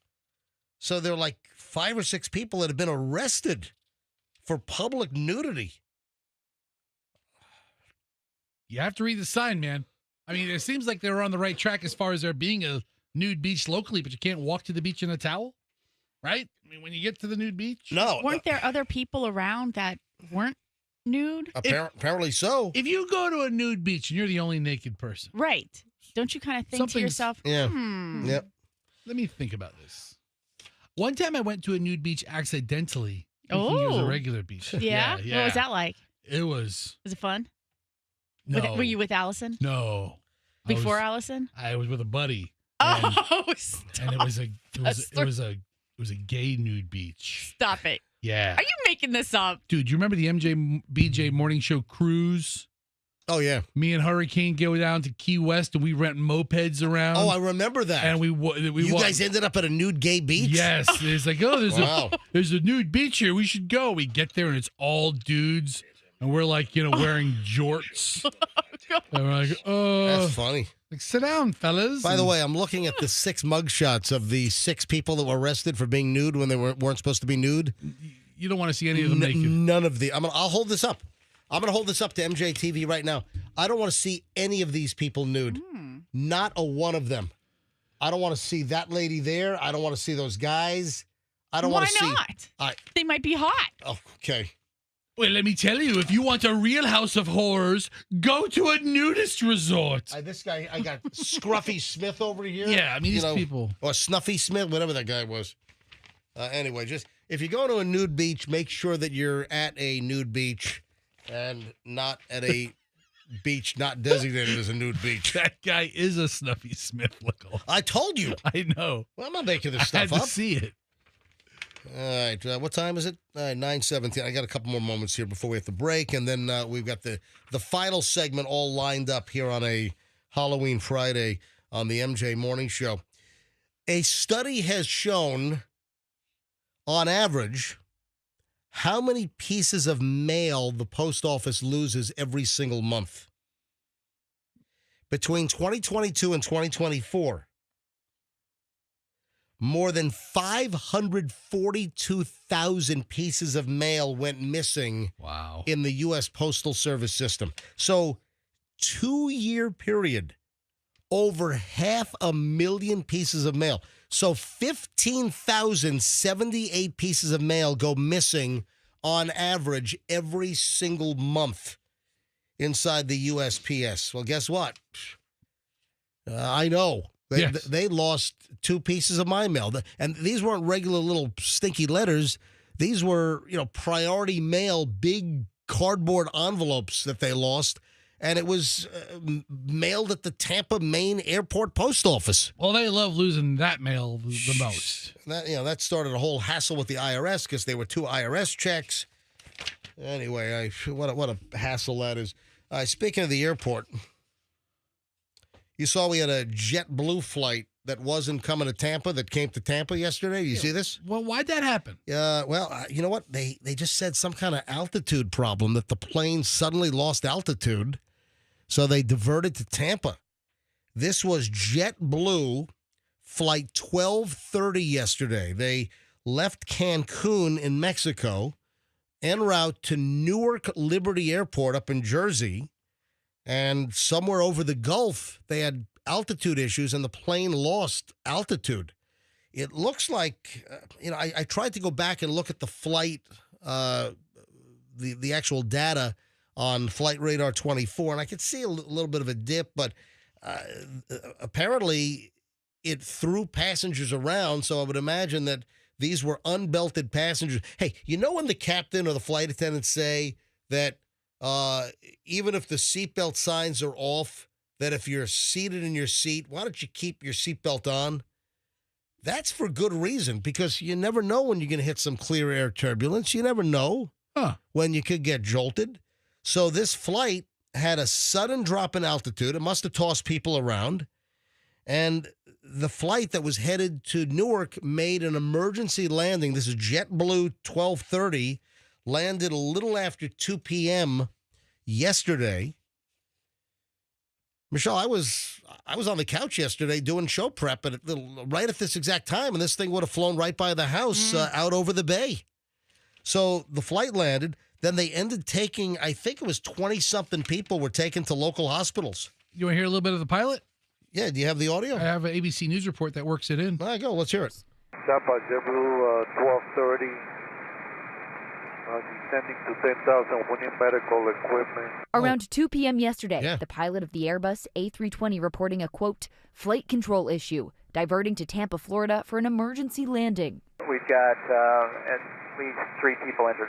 Seems like maybe a laceration in the head. It's unclear if a cold front moving through the region was a factor. When I hear that an airplane at altitude has lurched and the crew is saying something about flight controls, it brings to mind the possibility that the autopilot had reached the end of its capability to hold on to the airplane in a certain way and had disconnected. Medical personnel waiting on the runway for the plane's arrival, evaluating passengers. As many as 20 were reportedly taken to local hospitals. There we go. JetBlue saying the plane has been taken out of service for inspection. All right, so they brought another plane in, or they used a different JetBlue flight. It looks like they finally departed at around 7:55 last night. So these people were supposed to be at Newark like 3 or 4 in the afternoon. And the whole schedule got, boffed up. I mean, 20 people taken to, local, maybe St. Joe's, maybe TGH. So, all these folks going to Newark didn't plan on a stop in Tampa, and then I'm sure 20 people didn't expect to go to the hospital. So they took the plane out of service. The plane that landed a little after 2 o'clock right here at Tampa International, that JetBlue flight was taken out of service, and they used a different plane to take these peeps up to Newark to continue their flight. Yeah, everybody's in a rush until there's a problem with the plane, and I'm like, just get it right. Yeah, Don't worry about it. Then We'll be fine. They didn't, so they were on the ground for like almost 6 hours. So in Tampa around 2 o'clock, and the flight did not take off, resuming to Newark until 7:55 p.m. on a whole different JetBlue Airbus. Listen, the plane that had the problem was 23 years old. Listen, we flew JetBlue, Michelle, last weekend. We flew JetBlue to and from Hartford, Connecticut. Now, one thing I noticed, the JetBlue fleet is old. Now, they've worked in some of the newer Airbus 220s, but a lot of the Airbus 320s are just old. Yeah, that's what the people were commenting on when they got on at Mexico. Like, oh, this is an old plane. Shut up, Fister. Oh, I'm sure. They were all saying like, psh. Did they ever point out that, this airplane was built the same year you were born? I get that a lot. You still fly on planes? I like pointing out to Chloe, and Julian, hey, by the way, this airplane is 4 years older than you. Yeah. Listen, you can maintain these planes; they'll fly for a long time. But some of the airlines out there have pretty old fleets. So I hope everyone has either been released. I wonder if there's still people hospitalized. Well, the head lacerations because you're not seatbelted and you hit your head on the overhead compartment. Oh yeah. Or maybe somebody had like a garden shovel. Maybe somebody in 24A was juggling knives. Yeah, and it just hit them or something. 9:24 at the MJ Morning Show. When we get back, it's the final chunk of the MJ Morning Show here on a Friday on Halloween. Now, we've issued the warning for lookalike candies. I want to reiterate that here in just a bit. Also, I want to delve off into a different area of weed. So this is interesting, and I might want to take a call or two if we can. Also, putting aluminum foil on your front door. This is interesting. Why would somebody put aluminum foil on their front door in place of needing something else? This is really, really weird. All right, hold on. That and a whole lot more next. I got a pile of celebrity crap we got to get to. Some big names in the gossip pile today. All right, back in a second. MJ Morning Show here on Q105, 104.7 FM. Today would be a great day to go buy yourself a new Genesis. Oh, they are nice. I'm talking about the Genesis SUVs and vehicles. So Genesis of Tampa is now open. There is a fan base for these Genesis vehicles like you wouldn't believe. People love these cars. Hey, my family, my mom and dad, they've had like 5 of these vehicles. They just got a brand new Genesis GV70. I drove it a couple of weekends ago. It is nice. I mean, this is luxury. It's well built, the fit and finish, the quality of materials, just a solid vehicle. The good news is that Genesis is now open in Tampa. We were devoid of a Genesis dealership in Tampa, but guess what? The Murphy Auto Group changed all that. Genesis of Tampa is now open at 275 in Bears. Technically, it's Bears and Nebraska. So if you're looking for a great deal on a Genesis, you need Genesis service, folks, you hit up Genesis of Tampa.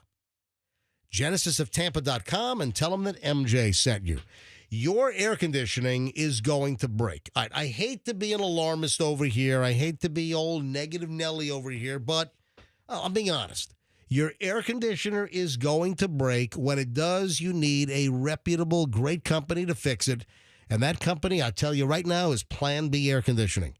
What's your plan to get your air conditioning fixed when it breaks? Your plan is to call Plan B AC. 813-PLAN-B-AC. Online, planbairconditioning.com. Honest company, get great pricing. There's an added incentive here. You mentioned me, MJ, they'll give you 10% off. So let's say you got a repair bill that's $250, 10% off, $25 off, just by mentioning me, MJ. If you need a new system, they'll put in a great new system, including maybe a Daikin. They just put in a new Daikin in my house because I had one of my zones die. And it was just time for a replacement. It's planbairconditioning.com and tell them MJ sent you. Shriner's got traffic 927. Back in a second, MJ Morning Show. The earlier crash on 75 South at I-40.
And Michelle, I see Davey from the promotions department lurking outside.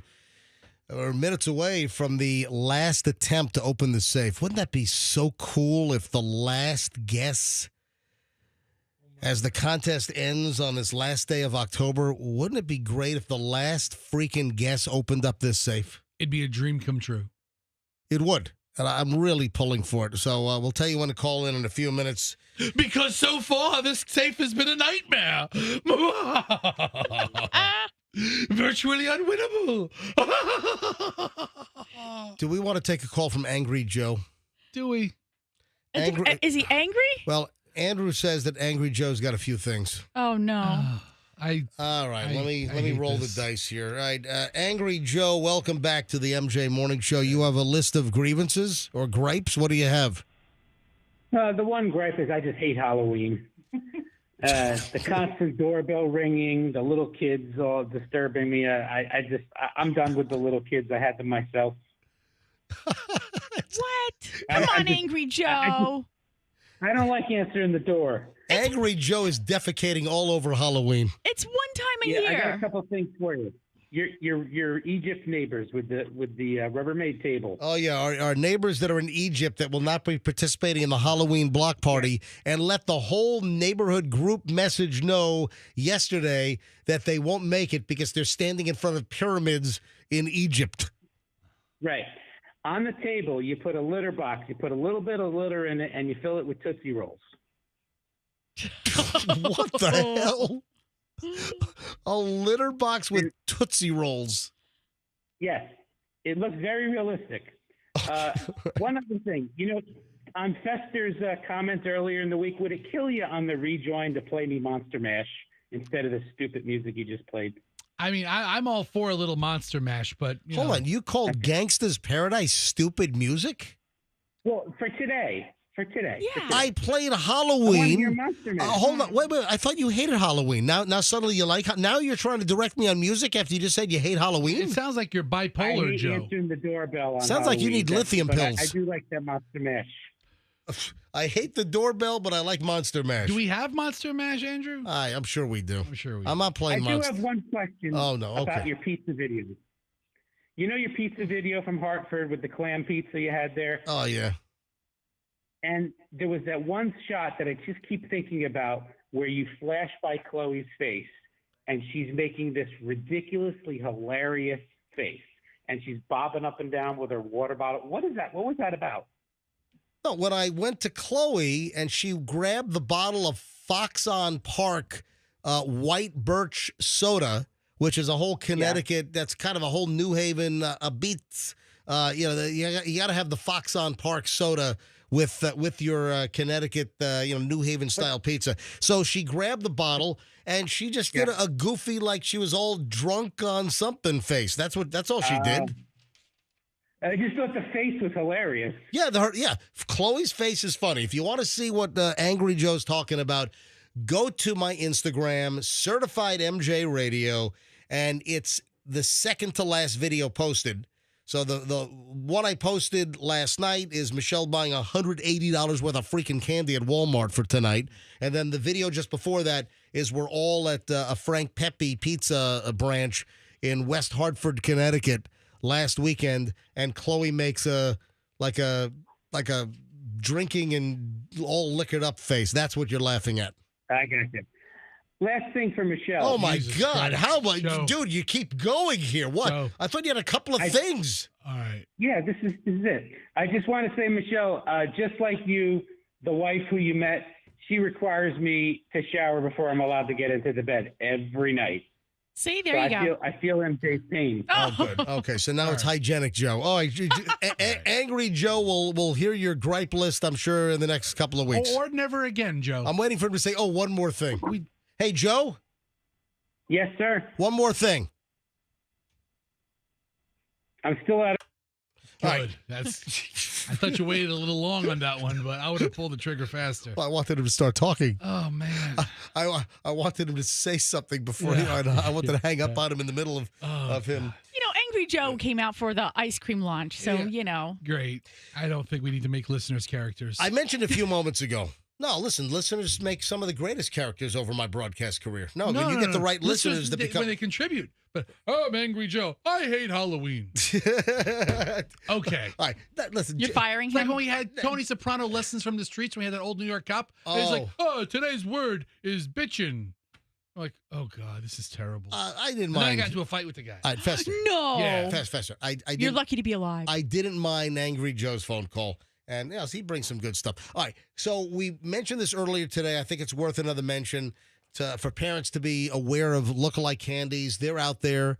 I know a lot of the brand name candies and any company that has a very distinct packaging and logo, they've gone after companies that make like THC candy or CBD infused candies where they try to make the packaging look similar, even like rip off the logo to a certain extent. But parents, be careful that none of the lookalike candy makes it into your kid's bag, and the next thing you know, they're high as a kite. Wow, look at here. Big bag of Reefy's Pieces. Ha! Oh, that's right. Reefer Pieces. Or Something like Reefer that. Pieces. Yeah, I you know what? I saw that. There's a whole line of like candies that are infused with THC or CBD. Kush Cat. It looks identical. Yeah, instead of Kit Kat, it's Kush Cat. Drolos. Yeah. Stonio? All right, can't you see? Look at these bags. They look like the real thing. A kid would never know. Yeah, you wouldn't. Absolutely. That's why I'm bringing this up. And you know what? I'm going to touch on this, but I want to save this for Monday's show because I want to go to phones. Let's see if anybody actually got them. No. This is something else. So this is also weed related. That there's a whole bunch of moms that are smoking pot while they're pregnant. Oh. Yeah.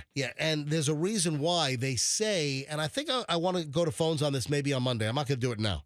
But I read a whole story about moms who smoke weed while they're pregnant, even though there are tons of studies that say you got serious health risks for your baby if you're getting all high on reefer, smoking pot while you're pregnant. And what they're saying is that the pot helps with their nausea, their morning sickness and their pregnancy nausea, and they're making a decision to deal with their nausea at the moment, but then potentially hurt their baby by smoking marijuana while they're pregnant. That's a thing. All right, I just wanted to touch on that. And then maybe on Monday we'll grab some calls on this.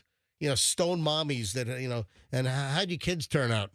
If you were, smoking bowls and joints and blunts and bongs while you were all pregnant. All right, listen to this. If anything held people over, the item you can put on your front door, very unconventional. Oh, what time is it? Oh, it's 9:40. This is it, folks. This is it. Oh, man. This is the last combination that's going to be entered here on the MJ Morning Show into the $100,000 safe. This is it.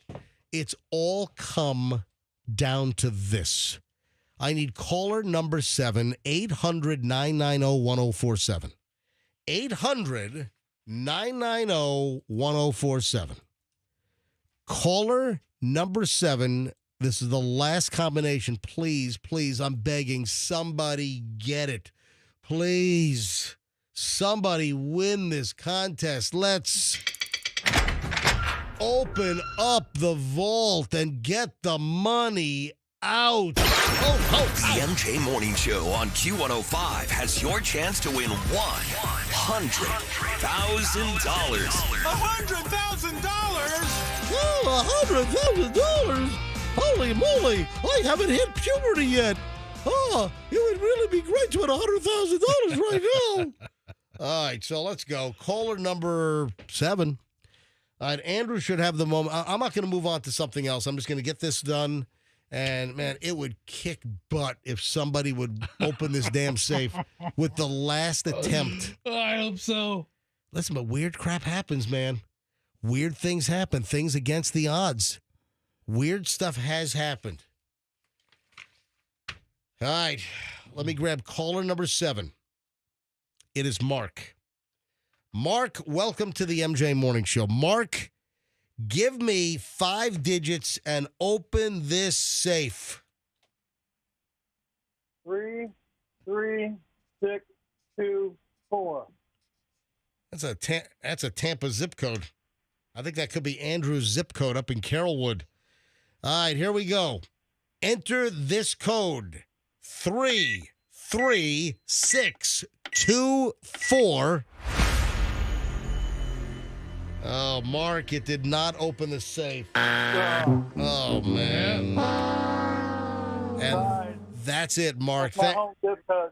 That's where I was born. Oh, you were born in 33624. Mark, thanks for trying. That's it. Game's over. Nobody won. No one won the $100,000. Hillsborough County, Greater Carrollwood, Yep. Northdale area. Told you. Yeah. All right. Look at MJ all snooty because he knows the zip code map. Let me tell you what's going to happen. You know who knows zip code maps locally? You and pizza delivery guys. Great. Okay. All right, so let me tell you what's going to happen now. I'm going to grab this safe and throw it through the glass window from our second floor studios into the parking lot. All right, we're making arrangements to have it at our disposal on Monday. All right, so we will give you the code. Our promotions manager has apparently the code locked up in a sealed envelope. She hasn't opened the envelope. She doesn't know what it is. We do not. We're instructed we cannot open it up. So on Monday morning, we will reveal the code. And the insurance company was very particular about the today ending with no claims made. Yeah. Because she wanted to call them to tell them what our plan was. Yeah. And they're like, well, you can't make a claim on it. Well, we're not. It's going to be Monday after the contest. We had no winners. I think there's a few more tries around the stations, but so we'll have it by the end of the day, and we'll see what it is on Monday. So Monday morning, we'll give you the 5-digit code and the code that opens the safe for the 100,000. So stand by for that. So what can you put on your front door that will keep your home safer than a smart lock? This is weird. I would imagine maybe even like if you have a Ring doorbell camera, there's something you can put on your front door. This is interesting. You can put it, is it on your front door? Yeah, you put this on your front door. You put it on like a door knocker. You can put it on if you've got some decorative item, something on the front door. You put this on your front door, and apparently research says it keeps your home safer than a smart lock. Is there a little sign that says all trespassers will be shot on sight? No. Oh. You crinkle foil. You take aluminum foil and you just shape it into like a protruding like cone or just an appendage. And apparently the foil freaks anybody out that wants to break into your home. And they say, what the hell's wrong with these people? I'm not going in there. No. Michelle, I'm not making this up. You make it like a little bullet out of the eye at the looking glass? Like a unicorn horn? Burglars hunt for quiet. That's number one. So, they're saying that it looks weird. It could crinkle and sound weird and alert somebody. If you have aluminum foil, if you have some kind of an aluminum foil like appendage, either like on a door knocker, aluminum foil wrapped around your knob. Oh. So two things. A crinkle could ward people off from the aluminum foil crinkle sound, or that's just freaking weird.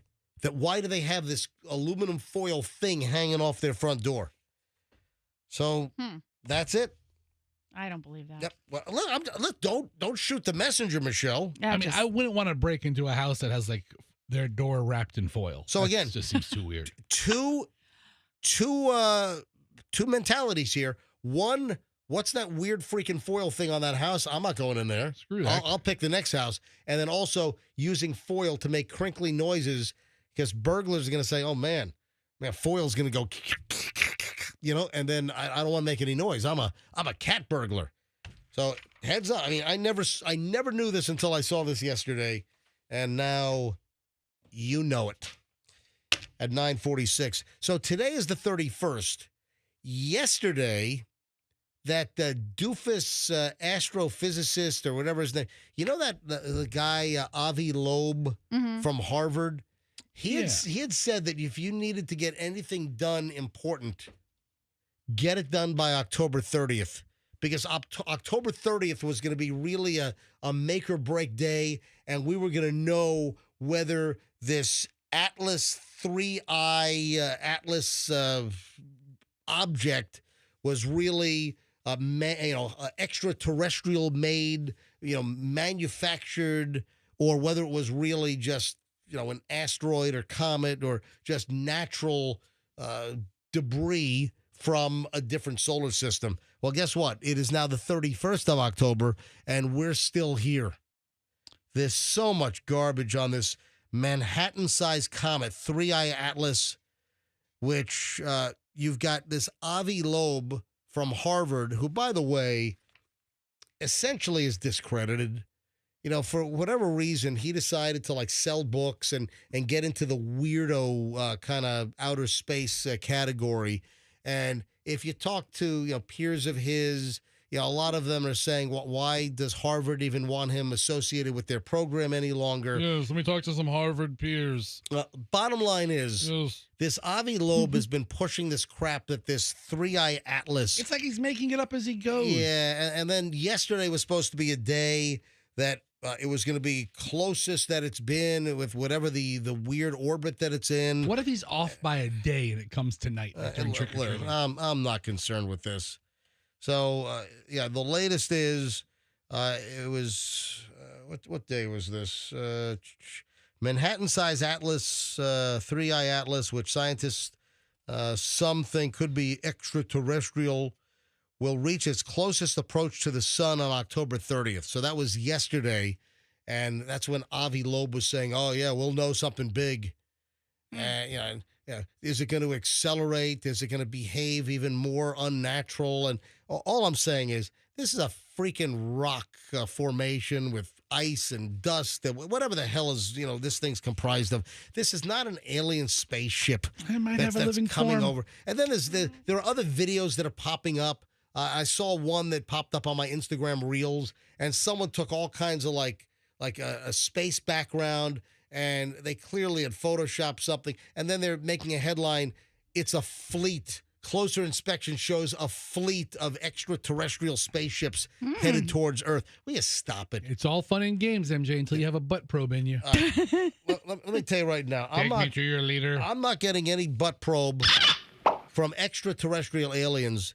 And again, this Avi Loeb, you've got most scientists out there that are saying this guy, jumped on the kook train.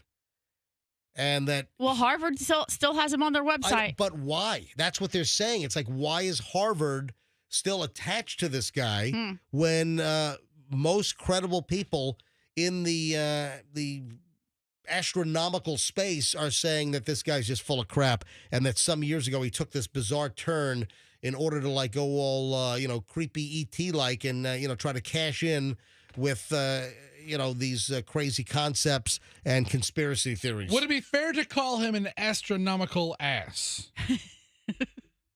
An astronomical clown. Is that what you're saying? An ass clown? No, I'm saying astronomical ass. I don't think his ass is very large. Let's see his black hole. Let's just stop, please. Maybe he's been probed already. Maybe he has. And he's been programmed. Yes, via black hole access. He's just disseminating information that's either going to make us pay more attention or less attention. Folks, do not be worried about the 3I Atlas. It is not an extraterrestrial spacecraft that is coming to Earth with bad intentions. Yeah, he was saying, the comet is now hiding behind the sun. You're really invested in this guy, aren't you? I am. You really are. Wow, Listen, you're really losing a lot of sleep over this. He is. He believes in that stuff. So don't put any stock in this. Okay, I didn't put stock into it. Run the other way. All right, speaking of... I thought we were done with the astronomical ass joke. Speaking of... No, I'm just getting started. Okay. So sit down, people. This is going to be a long form. No, speaking of astronomical. Yes. When you think of astronomical, which big celebrity do you think of? Astronomical. When you think of a celebrity and astronomical, who do you think of? I don't want to make like a weight joke against Oprah. No. Rosie, this is not in that genre. Not in that category. I mean, astronomical. Is it like astronomical on the money side? It's Kim Kardashian. Oh. See what I did? Okay. Kim Kardashian. Okay. So Kim Kardashian Was this on her recent episode? I guess this was yesterday on the Thursday, October 30th episode of The Kardashians. Yeah, the new season's just dropped. Yeah, did you hear what she said last night? What'd she say? The aliens on the craft that Avi Loeb is talking about are headed to kill us. They're coming right after my vocal fry and my crazy, annoying voice. This is what Kim Kardashian said. Listen. I'm sending you, so far, 1 million interviews with both Buzz Aldrin and the other one. Do it. This girl says, what was the scariest moment? And he goes, there was no scary moment because it didn't happen. It could have been scary, but it wasn't because it didn't happen. So he's gotten old and now he slurs on his thing. Yeah. Dude. Yeah. So I think it didn't happen. I'm going to go on a massive deep dive is what's going to happen. Okay. I'm going to go on a serious deep dive. I sent her conspiracies all the time. Oh, yeah. So, Kim, who watches that Kardashian crap? Fester. Who still watches that? Fester. So she's speaking to Sarah Paulson. What's her deal? Who's Sarah Paulson again? I have no idea. Hey, Michelle, who's Sarah Paulson? I think she's an actress. So Kim Kardashian speaking to and Kim Kardashian is saying that the moon landing never happened. And she's bringing up Buzz Aldrin, and she's saying never happened. And now she's going on a deep dive. There you go. That's some new material there, Kimmy. So in 2025, you're bringing up a conspiracy that the moon landing never happened. Okay, so they're clearly running out of material for the Kardashians. Or they have a new audience who doesn't know anything about the moon landings, and now they think it's all urban legend. Dude, why are you always looking to make lemonade out of lemons? What is that? Me or Kim? Why can't you just have a... I can't just be a bitter old person. Exactly. Yeah. Oh, because you're not 55 yet or 60. Not yet. Anyway, the Kardashians now. And season just dropped. Allison's been watching it. She says it's pretty good. Oh, I asked who watches this she crap? watches, Your wife watches She watches it on the Tesla while she's charging. Really? Yeah, you have a little TV screen. That's great. Just sit in a parking lot and charge your Tesla. That's what I want to do with my time. That's it. Instead of 4-minute stop at a gas station. All right, folks, I got to roll. Fester's got to roll. Michelle's got to roll. Happy Halloween, everyone. Please be careful. Have a spooktacular time. If you're driving through neighborhoods, be careful. Watch out for the kids. Yes. Happy Halloween. We'll see you back here. Watch my Instagram. Don't know what's going to pop up over the weekend. It's Certified MJ Radio. Have a great weekend, folks, and we'll see you back here on Monday. And let's please be careful out there for Halloween.